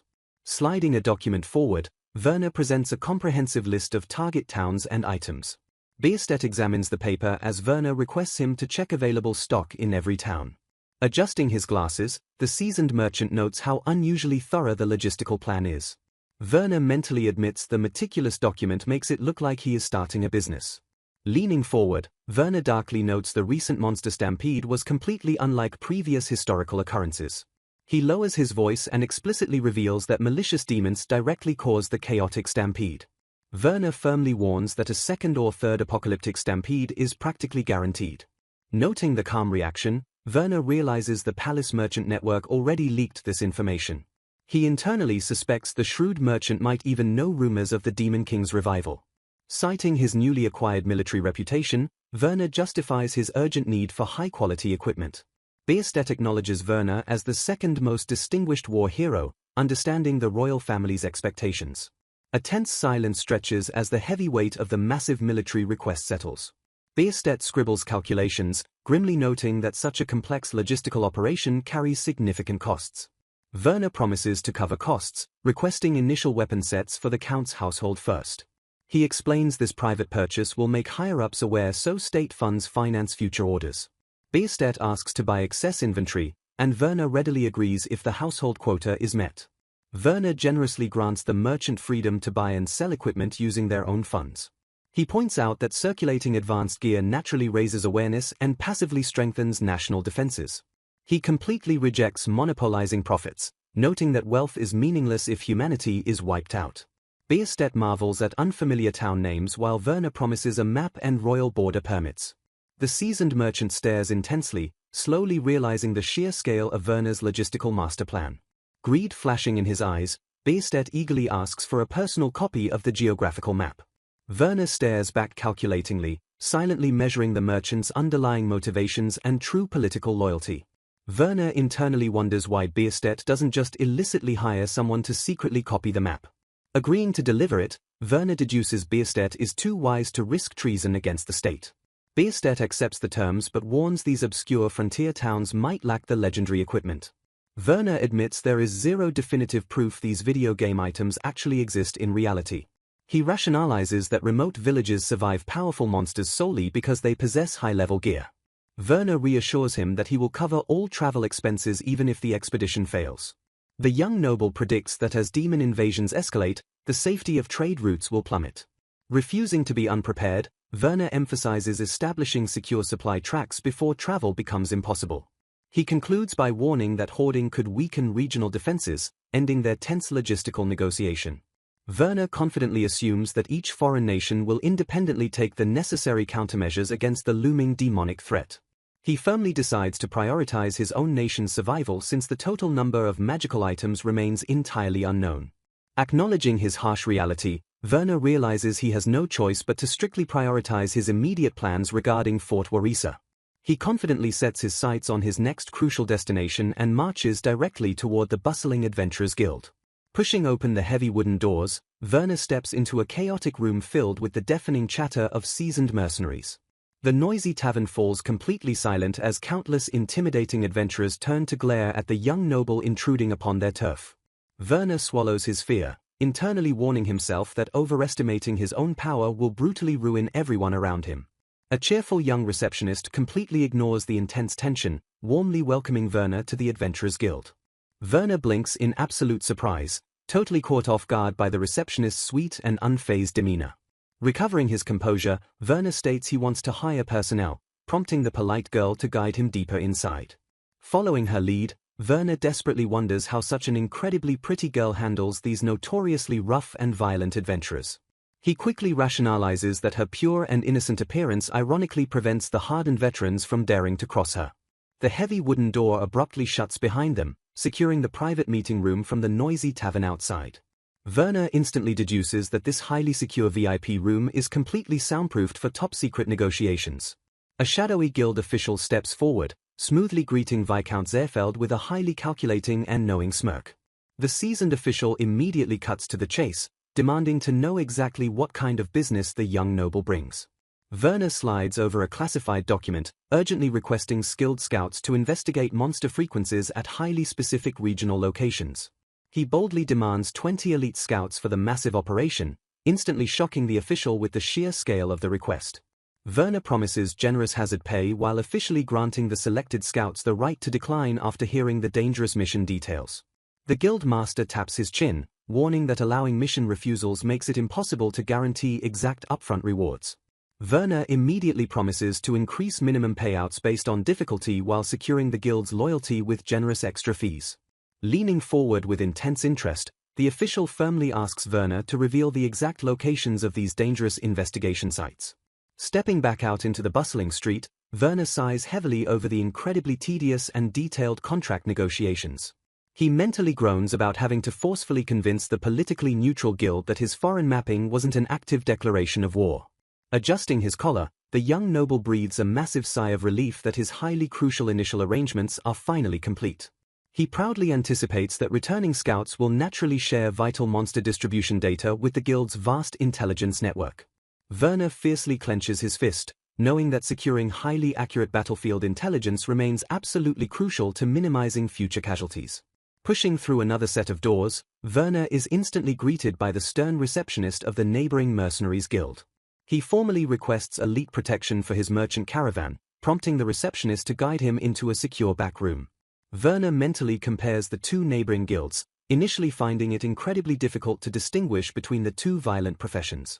He realizes adventurers tackle diverse dungeon explorations in small groups while mercenaries strictly operate as brutal hired guns for organized combat. While adventurers prefer quick solo missions, Werner notes that mercenaries actively form highly structured military companies for grueling long-term campaigns. He observes a massive bulletin board where mercenaries efficiently stack multiple dangerous requests to maximize their travel time profits. Werner wrinkles his nose at the overwhelming stench of cheap alcohol, finding the stark atmospheric contrast between the guilds highly fascinating. A scarred mercenary official reviews the escort request, narrowing his eyes as he realizes the true nature of the mission. The veteran mercenary leans back in his chair, completely astounded by the incredibly massive scale of Werner's logistical operation. Werner casually asks to hire roughly 150 armed personnel, promising to pay highly reasonable fees for the army. Werner internally acknowledges the guild operates as a mutual aid society that actively funds funerals and compensates fallen soldiers' grieving families. He realizes these massive guild operations require staggering amounts of money to maintain staff salaries and cover constant troublemaker compensations. Handing over a massive bag of coins, Werner accepts the painful financial hit to guarantee his crucial plans move forward flawlessly. The official inquires about how the specific personnel selection process will be handled. The subordinate confidently reveals that Lugenz Laser and Oliver Goek will personally oversee the careful selection. Nodding in deep approval, the superior admits those two veterans are an incredibly impressive choice. Werner feels genuinely complimented knowing the highly reputable future members of the Heroes Party are involved. With the guild matter temporarily paused, a new voice suddenly calls out to the Viscount regarding a job. A young boy named Feli confidently steps forward and eagerly asks for details about the mysterious job. Werner stares in pure surprise, completely shocked that yet another major character has appeared so early. Sitting down at a table, Werner generously orders fruit juices alongside a large mixed plate of nuts and dried fruits. Feli grins brightly, teasingly thanking the noble Viscount for his surprising generosity. Werner internally recognizes the 14-year-old as Felix Ernert, the legendary Heroes Party scout who guarantees dungeon clears. Feli boasts that every capital adventurer knows Werner's face, while Werner silently notes the boy's incredibly cute appearance. The young scout playfully adds that Werner's long, distinct ponytail makes him incredibly easy to spot anywhere. Gently touching his hair, Werner admits he has been growing his ponytail for roughly 10 years now. He casually agrees with Feli that maintaining such long hair becomes a massive hassle when washing. Feli hums thoughtfully, carefully studying the young noble sitting across from him. When asked about his plans, Werner simply claims he is going on a massive shopping trip across various towns. Feli smirks and immediately accuses the noble of aggressively scooping up and hoarding all the valuable supplies. Werner quickly waves his hands, firmly denying the young scout's completely inaccurate hoarding accusation. Observing the interaction, Werner realizes the friendly boy possesses an incredibly natural talent for getting close to people. Knowing Feli is secretly a highly skilled pickpocket, Werner cautiously asks the boy what he actually wants to do. Leaning back casually, Feli openly admits he desires absolutely nothing in particular as long as it remains interesting. Remembering his past life's difficult employees, Werner directly offers the easily bored boy a highly thrilling job. Feli instantly perks up, a sharp grin forming as he demands to know the exact details of this exciting job. Werner smiles in satisfaction, completely relieved that he successfully managed to grab the elusive scout's full attention. His mind races wildly as he calculates the best possible way to utilize such an incredibly talented hero party scout. He rapidly debates whether to use Feli for domestic capital intelligence or as an elite merchant caravan terrain scout. Realizing the merchant caravan could locate the legendary fast-travel flying boots, Werner decisively finalizes his strategic choice. Leaning forward, Werner firmly requests Feli to immediately join and protect the massive merchant caravan. As Feli happily munches his snacks, Werner explains how the recent terrifying monster stampede drastically altered regional safety. Feli groans about the annoying travel time, until Werner immediately bribes him with daily wages and a massive food stipend. Feli admits the delicious food stipend sounds like an incredibly tempting proposal. Werner considers the massive ripple effect of giving Mazel an advantage, viewing it as a highly worthy investment. Feli hums thoughtfully, munching on his snacks as he weighs the heavy decision. Werner notices the young scout loosening his collar, realizing Feli is stuck despite showing genuine interest. Smiling gently, Werner casually invites the boy to a get-together at his place on the next day of hunting. Werner smoothly tosses a heavy pouch directly across the tavern table. He explains the coin pouch is simply meant to cover Feli's immediate travel costs. Feli asks if it is too much, but Werner insists it is a show of absolute sincerity regardless of his final answer. Werner promises he won't complain whether Feli uses the money to eat his fill or generously gives it away. Remembering Feli's orphanage background, Werner deduces the boy's caring personality makes him the perfect traveling companion for Mazel. Stunned by the generosity, Feli weakly agrees as Werner finally stands up to leave. Werner calmly walks away from the table, leaving the deeply conflicted young scout behind. Feli suddenly jumps up, the loud clattering of his chair echoing across the room as he excitedly calls out to the Viscount. Clenching the heavy coin pouch tightly, Feli loudly shouts his sincere gratitude. Werner simply waves his hand in the air, his coat fluttering as he confidently walks out the door. Grabbing the pouch, Feli wonders if this gamble makes him wary, but he ultimately admits having a very good feeling about Werner.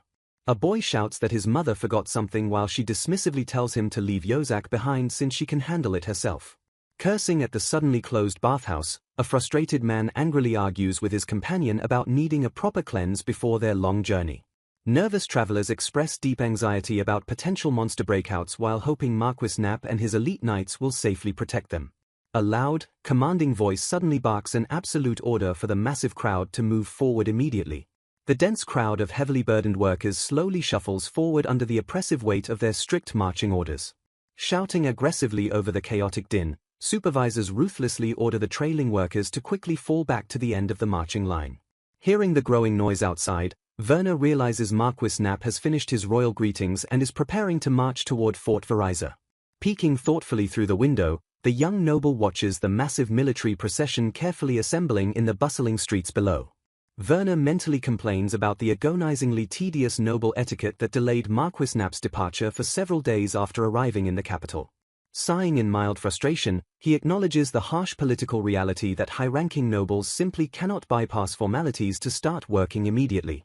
He deeply ponders if his previous timeline alterations somehow completely eliminated the crucial game opportunity to successfully recover Fort Verizon. A wave of profound relief washes over Werner as he confirms the essential fortress recovery mission remains perfectly intact. Analyzing the shifting timeline, he grimly realizes unknown trigger factors dictate these events without any predictable range or logical basis. He heavily questions why only Mazel's team miraculously encountered the demon race during the Stampede War despite numerous other active exploration squads. Staring blankly, Werner nervously wonders if the Crown Prince might suddenly lose his life much earlier than his fated death in the original game. He vividly pictures the calculating crown prince facing an unexpected and highly premature doom brought on by these dangerous timeline deviations. Werner rubs his temples, fully acknowledging that such a massive political death would trigger an incredibly troublesome and chaotic disaster.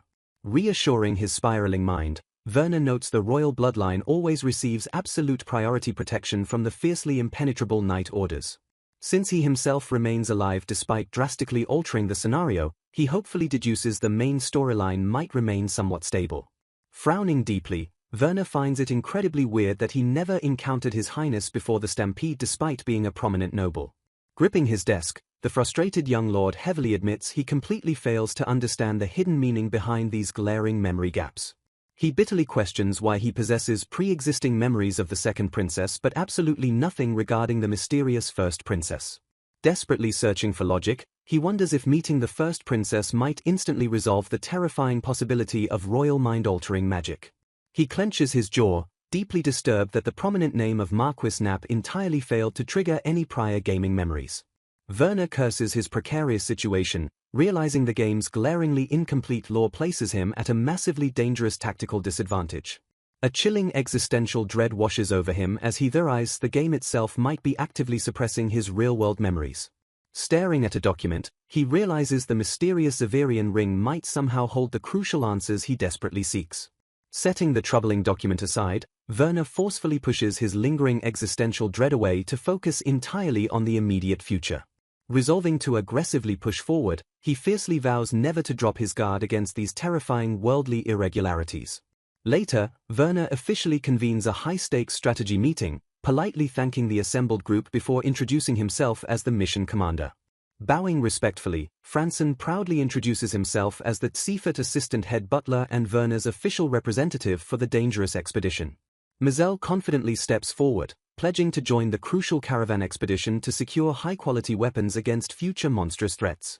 Crossing his arms, the rugged adventurer Rugans bluntly states his role is strictly limited to conducting vital preliminary investigations. Werner silently acknowledges that aristocratic etiquette completely demands he deliver a formal, highly structured response to the rugged adventurer. Gripping his weapon, the stoic mercenary Oliver briefly introduces himself as the highly seasoned escort hired for the trade caravan. Adjusting his glasses, Asvent smoothly announces his vital role as the official Bierstedt Merchant Company representative managing the expedition's logistics. Flashing a confident and highly energetic grin, the young scout Felix enthusiastically declares his full participation in the upcoming journey. Addressing the eclectic group, Werner respectfully bypasses tedious noble formalities and explicitly grants them permission to speak entirely freely. Mazel stares at his noble friend in pure shock, completely stunned by Werner's sudden and entirely uncharacteristic disregard for strict etiquette. Smirking playfully, Werner warns everyone not to complain about informal tones, prompting a highly flustered Mazel to wonder if he should drop formalities too. Werner kicks off the high-stakes strategy meeting by declaring he will get straight to the point. He explains the bizarrely high monster frequency at the old shrine before asking Rugans for an update. Rugans grimly confirms the strange creatures are absolutely not leftover remnants from the recent Stampede War. He adds that traveling merchants continuously report highly unusual monster sightings surrounding the capital city. Acknowledging the troublesome situation, Werner warns everyone that their upcoming caravan expedition will be extremely dangerous. He notes this violent reality makes the brutal journey practically impossible for ordinary civilian merchants. Unfazed by the massive danger, Gex calmly promises to fiercely guard the caravan's luggage. Werner silently praises the incredibly talented mercenary captain while mentally struggling to act as his employer. Shrugging off the threat, Felix casually notes they simply must remain extremely vigilant against sudden monster ambushes. Despite being warned about the lethal danger, the energetic scout confidently commits to the dangerous mission. Werner stares in genuine surprise, having heavily doubted the unpredictable boy would even attend the meeting. Mazel leans forward nervously, questioning if Werner truly intends to include the young boy. Backing his friend's choice, Mazel quickly assures the group they can absolutely trust Felix's abilities. Werner sweat drops at his friend's blind loyalty, playfully wishing Mazel would question his risky decisions sometimes. Shifting focus, Werner openly expresses his sincere gratitude for the young scout's incredible mission motivation. Felix drops his playful attitude and softly recalls their fateful conversation at the noisy tavern. He reveals a sick orphanage child desperately needed medical funds, forcing him to seek dangerous work. Werner mentally pieces the puzzle together, finally understanding why the scout hesitated regarding long-term quests. Felix smiles warmly, explaining Werner's highly generous upfront payment easily afforded the life-saving medicine. The grateful boy firmly vows to brave any danger strictly to repay his massive debt to Werner. Werner humbly dismisses the life debt, simply stating he is deeply glad the money helped save her. Accepting the sentiment, Felix playfully agrees while bluntly demanding the young noble drop his formal title. Werner internally rejoices, completely thrilled that his calculated financial gamble earned such a highly favorable response. Despite securing the legendary scout, a lingering sense of deep dread clouds Werner's tactical mind. Breaking the brief silence, the confident merchant smoothly confirms he has absolutely no objections. Asvent darkly notes that extreme travel dangers perfectly justify selling their imported goods at exorbitant prices. Werner shudders slightly at the merchant's cheerfully greedy eyes, deeply intimidated by his ruthless profit logic. Pushing his fears aside, Werner officially transitions the tense meeting toward their highly specific travel logistics. He carefully spreads out a massive map outlining their incredibly dangerous expedition route. Pointing at a strategic bridge, he confirms pre-deployed surveillance units are currently monitoring that specific village. The seasoned veterans lean in closely, silently analyzing the complex geographical choke points marked on the map. Werner notices Gex staring at a familiar surveillance commander's name and asks if there is a problem. The veteran mercenary quickly shakes his head and completely dismisses his sudden moment of hesitation. Werner generously offers to alter the logistics if the seasoned mercenary spotted a deadly tactical flaw. He details how advanced scouts will secure safe lodgings and meticulously count surrounding enemy numbers first. Acknowledging the lethal stakes, a team member explicitly asks who holds ultimate route-changing authority. Bypassing his trusted butler Franson, Werner officially grants Gex absolute authority to finalize route changes. Gex proudly accepts the massive responsibility while Franson humbly bows to the mercenary's superior combat experience. With everyone fully aligned, Werner officially documents the finalized chain of command to prevent future disputes. The formidable team officially solidifies their alliance, fully prepared to brave the upcoming monstrous nightmare. Werner transitions to the next topic, noting there are no more questions. He explains his preparations for a potential intensification of the monster invasion and the upcoming merchant caravan departure. Werner internally wishes the Demon King's existence was already known, recalling their previous tavern conversation. He bluntly calls the kingdom's plan to restore Fort Verizon for countermeasures a terrible idea. When asked why, Werner warns that the kingdom's choice could put everyone at a severe disadvantage. He notes the inadequate fort lies half a day away and will house evacuated capital refugees. Werner reasons a demon would simply attack and occupy the repaired fort to bridge their next invasion. The group agrees that demons are smart enough to realize seizing Fort Verizon is easier than striking the capital. Feli playfully calls Werner Big Bro while asking for his countermeasure plan. Werner admits he already submitted precautionary proposals, though he doubts the officials will take them seriously. He heavily emphasizes that completely unexpected disasters could easily happen later. Werner decides to outline his worst-case scenario regarding the inevitable collapse of Fort Verizon. He strictly orders the merchant caravan not to rush back upon hearing of the fort's fall until their objectives are complete. Feli tilts his head and directly asks for the reasoning behind this delay. Werner explains he would struggle immensely if officials confiscated their gathered equipment to reclaim Fort Verizon. A skeptical listener openly expresses doubt regarding Werner's grim tactical prediction. Werner notes the enemy would fiercely defend the fortress, making equipment confiscation a massive hindrance. He reminds everyone that conquering the fortress merely serves as a demonic stepping stone. He grimly reveals the demon's true next target would undoubtedly be the capital city itself. Werner notes confronting an occupied fortress from the outside is easier than defending it from within. He predicts the attacking demons will publicly announce the Demon King's resurrection after capturing the fort. Knowing carefree officials still doubt the hero's role, Werner vows to make them understand Mazel's crucial importance. Werner concludes their acquired weapons will perfectly suit the hero's inevitable counterattack. He specifically asks Mazel and Rugenz to patiently polish their skills until their rampage is truly needed. Mazel hesitates, reluctantly admitting he understands the broader tactical ideas. The young hero desperately asks if their current equipment could help prevent the fort's capture. Werner sighs at Mazel's typical heroic attitude, urging him to exercise restraint. He explains Marquis Knapp would severely restrict Mazel since the hero is currently just an ordinary student. Werner doubts Mazel could utilize his full skills there, though officials will eventually try recruiting him anyway. Intervening at the fort while a commanding noble already oversees the defense would trigger massive political problems. Werner warns the noble commander would instantly make Mazel a scapegoat if the defense fails. Despite his ultimate goal requiring the fort's fall, Werner secretly vows to save Marquis Knapp's workers. He insists building strength for the inevitable crisis is far better than recklessly defending a doomed fortress. Werner assures them he has already given the Crown Prince all possible advice regarding the impending attack. He asks for their understanding, emphasizing his desperate efforts to make the royals accept his warnings.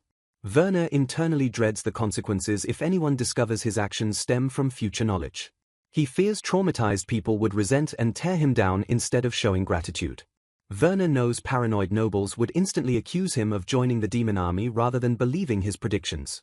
Acknowledging the grim reality, Mazel thanks Werner and promises to remain prepared for the crisis. Werner humbly reminds them he isn't a god, resolving to simply do whatever is within their power. Werner wraps up the long meeting, deciding to end it for the day since there is nothing left to discuss. Mazel approaches Werner, asking if he has a quick moment to talk. Agreeing to talk, Werner assumes it is about earlier, but Mazel reassures him the explanation was perfectly reasonable. Mazel solemnly acknowledges that not all nobles possess Werner's kind and considerate nature. Appreciating his concern, Mazel vows to work much harder to become even stronger. Werner smiles warmly, confidently assuring his determined friend that he will be just fine. Thanking Werner for his hard work, Mazel tells him to sleep well and attend school tomorrow. Werner notes that Mazel has also become incredibly busy lately precisely because of his actions. Complaining about Drexler struggling with political studies, Werner denies being a pushover. Werner mentally acknowledges that the intricate merchant caravan arrangements are finally complete. Staring thoughtfully, Werner realizes he ultimately caused Mazel unnecessary concern. Sighing heavily, Werner remembers he is still a student who needs to consult his professor about magic tomorrow. Meanwhile, the scene shifts to the dark outskirts of Salznaksberg in a neighboring country. Panicked guards scream in absolute terror as an overwhelming horde of monsters suddenly swarms them. Ordering his men not to panic, a desperate commander commands them to contact the city immediately. The massive monstrous horde violently tears through the crumbling defenses with relentless fury. Blood spatters as the horrifying demon army completely overwhelms the helpless human outpost. A reader thanks the creator for the masterpiece, offering appreciation while a confused character asks about yellow coins. A messenger suddenly bursts into the royal meeting chamber, desperately apologizing for the urgent interruption.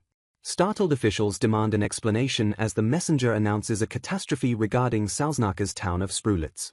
The messenger breathlessly describes the absolute carnage left in the wake of the sudden, devastating attack. He grimly reveals the entire town was brutally destroyed following a massive demon tribe invasion. Horrifying monsters relentlessly swarmed the terrified populace, slaughtering everyone in their violent path. Shocked officials gasp as the messenger warns that the leading demon explicitly announced the Demon King's revival. Meanwhile, Werner confidently strides through the bustling royal capital on his way to the academy. He quickly boards a carriage, calculating that the brief ride will get him to the academy swiftly. Hoping the professor has an open schedule, Werner expects to comfortably arrive before the third period begins. His peaceful morning shatters when a panicked maid suddenly trips and hurls a massive bucket of water. The freezing water violently crashes over Werner, completely soaking his expensive academy uniform in seconds. The terrified maid frantically apologizes for her clumsiness while a dripping Werner awkwardly assures her he is fine. Trembling in pure fear, the maid bows deeply while Werner gently waves off her panicked apologies. She continues begging for absolute forgiveness, utterly horrified at soaking a powerful noble. A highly condescending voice suddenly cuts through the chaos, mockingly addressing the soaked Viscount Zerfeld. The arrogant noble sneers at Werner's misfortune, loudly mocking his highly embarrassing morning shower. Glancing at the terrified maid, Werner instantly deduces this humiliating accident was a deliberately orchestrated setup. He realizes the helpless maid was forcefully ordered into this petty sabotage by her noble employers. The smirking boy introduces himself as Gunther, Count Ziegelzer, proudly boasting his own Viscount title. Werner mentally curses the frustratingly equal rank that traps him until a new female voice suddenly interrupts.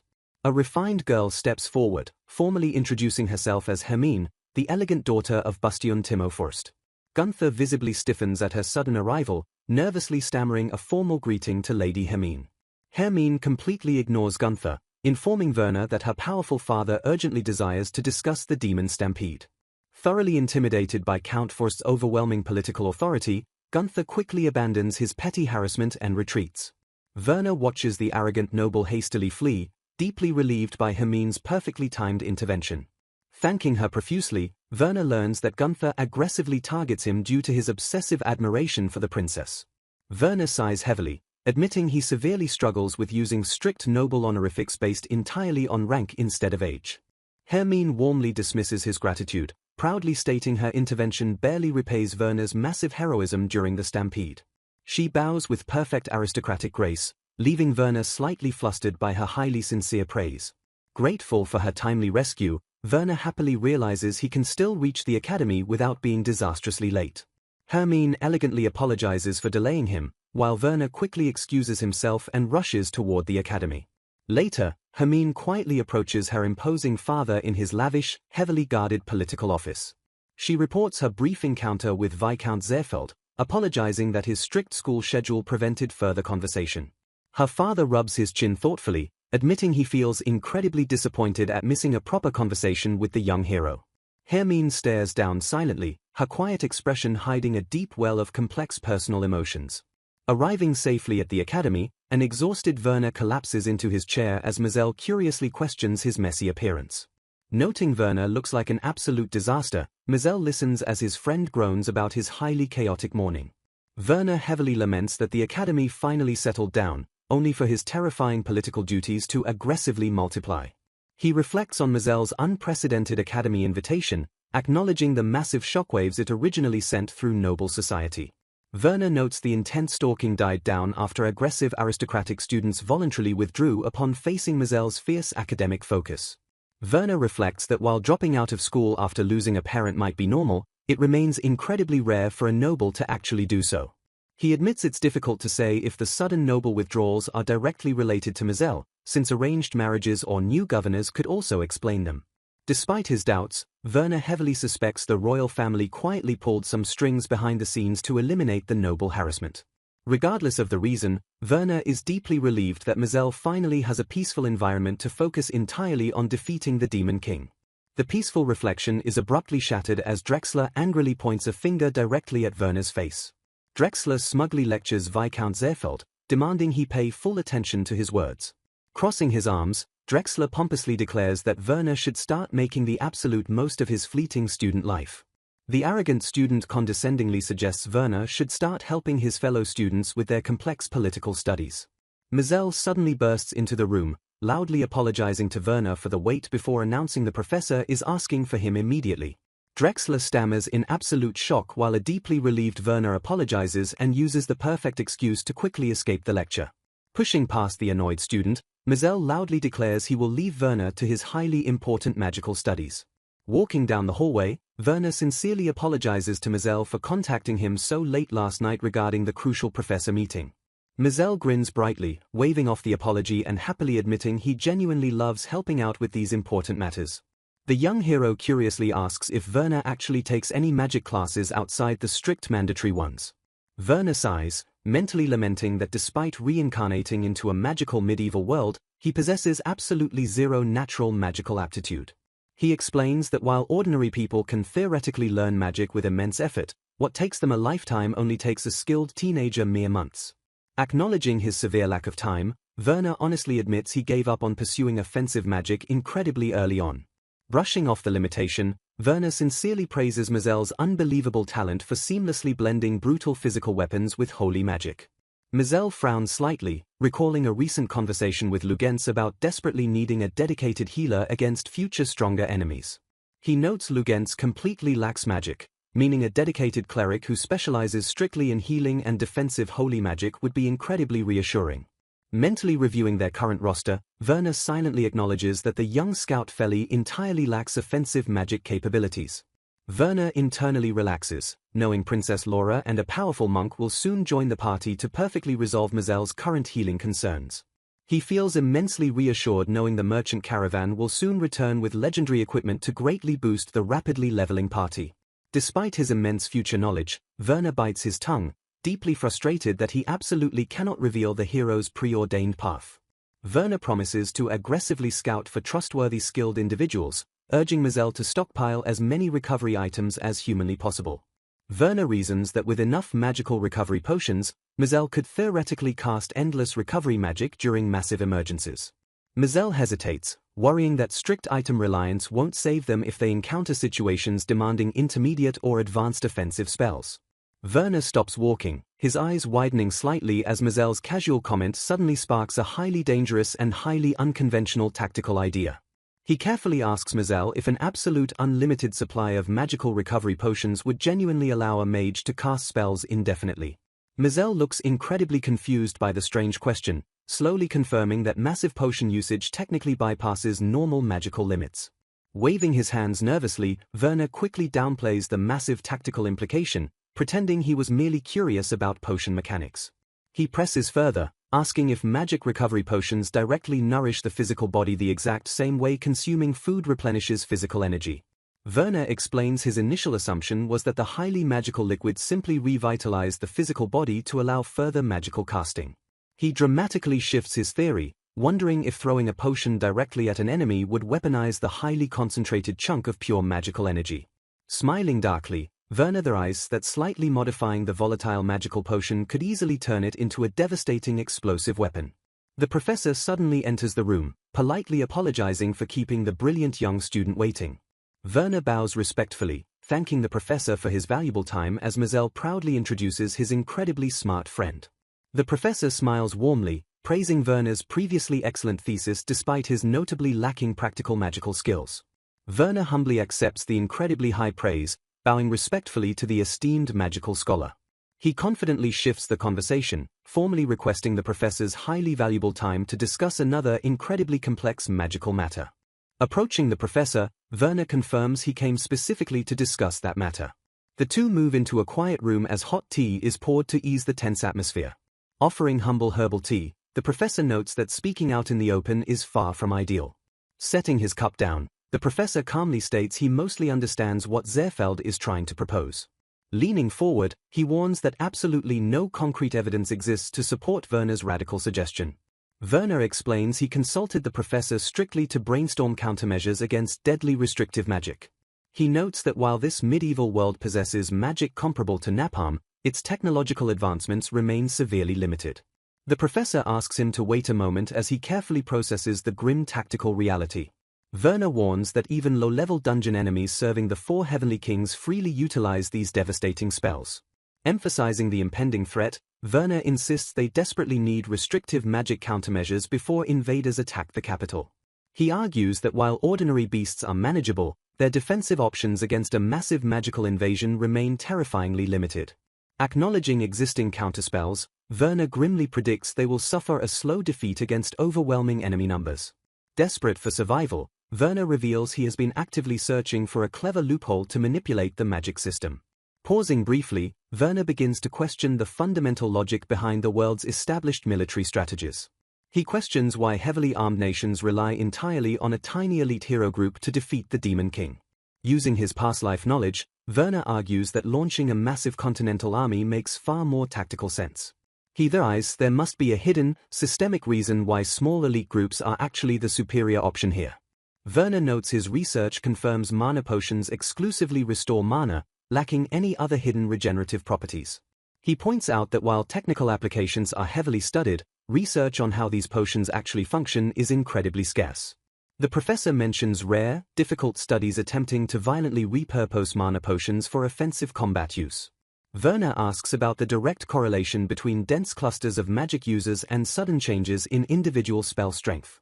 The professor smiles with genuine intrigue, praising the young noble for proposing such fascinating magical theories. Prompted for clarification, the professor admits he has a few concrete ideas regarding Werner's hypothesis. The professor uses a common classroom example of students collectively practicing basic fire magic. He explains that dozens of students casting simultaneously during school practice rarely causes any serious incidents. However, if a few students linger behind casting intensely, sudden injuries often occur requiring immediate healing magic. Closing his eyes thoughtfully, the professor clarifies this observation is based entirely on his own personal teaching experience. He cautiously warns that other unseen environmental factors might be secretly causing these bizarre magical fluctuations. He excitedly notes that heavily researching Werner's theory could unlock a profoundly deeper understanding of magic itself.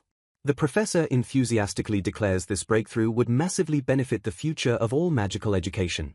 He urgently advises Werner to consult elite court magicians and monks for highly classified research findings.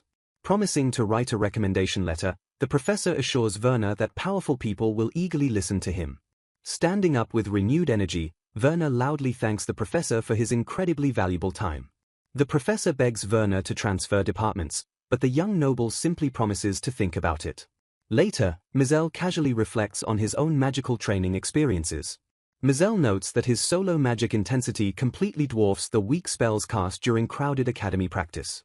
Mazel originally assumed he was just getting stronger, entirely missing the hidden systemic reasons behind the power shifts. Werner shares his dangerous hypothesis that environmental magic limits only apply within highly specific geographical ranges. He internally compares the magical limit to overloading a winter apartment's electrical breaker with too many appliances. Frowning deeply, Werner admits the absolute hardest part will be figuring out how to practically confirm this theory. Werner firmly decides he will first go speak to the specific people the professor mentioned. Mazel humbly wishes he could help more, but Werner sincerely thanks him for making the professor meeting go so smoothly. Werner plans to spend tomorrow carefully reviewing the various items the Merchant Guild has gathered so far. If his busy schedule allows, Werner also wants to personally meet the intended recipient of his new recommendation letter. Turning around cheerfully, Mazel enthusiastically tells Werner to let him know if he needs help with absolutely anything else. Werner smiles warmly at his loyal friend and casually promises he will definitely reach out if needed. The two friends peacefully walk side by side down the quiet academy hallway as they ponder their next crucial steps. Werner mentally stresses they must not skip group combat training and anti-magic measures to save the royal capital from destruction. While petty noble confrontations are avoidable, Werner desperately wants to avoid looking foolish by publicly suggesting unconventional group training. He considers involving the Crown Prince, but worries that gathering people might accidentally trigger the formation of dangerous political factions. If the nation leads the charge, the massive funding naturally comes directly from the people's hard-earned taxes. Werner grimly notes it is incredibly difficult to justify spending precious tax money on unfamiliar military tactics possessing less historical merit. Swinging his practice sword in the yard, Werner wonders if he has been severely overthinking these complex magic and tactical issues. Wiping his sweat, he resolves to prioritize preparing the merchant caravan's departure and handling everything related to Fort Warisa. Staring blankly ahead, Werner bitterly wonders when he will ever get the peaceful chance to act like a normal student again. The scene shifts to the bustling city gates as heavily armed caravans prepare for their massive journey. The seasoned mercenary Captain Gex casually raises a hand, signaling his elite squad to prepare for imminent departure. Turning back toward the capital, Felix happily shouts his farewells as the massive expedition finally sets off. The massive merchant caravan slowly rolls forward, embarking on its highly dangerous and unprecedented logistical mission. Watching from a high castle balcony, Werner observes the tiny carriages disappearing into the distant horizon. Down below, an energetic commander excitedly rallies his heavily armored troops to begin marching out as well. Marquis Knapp confidently rides out on horseback, leading a massive detachment of elite royal knights. Werner continues watching in absolute silence, feeling the heavy weight of the world resting squarely on his shoulders. A few days later, devastating official announcements declare the tragic fall of neighboring Salzanak and the terrifying resurrection of the Demon King.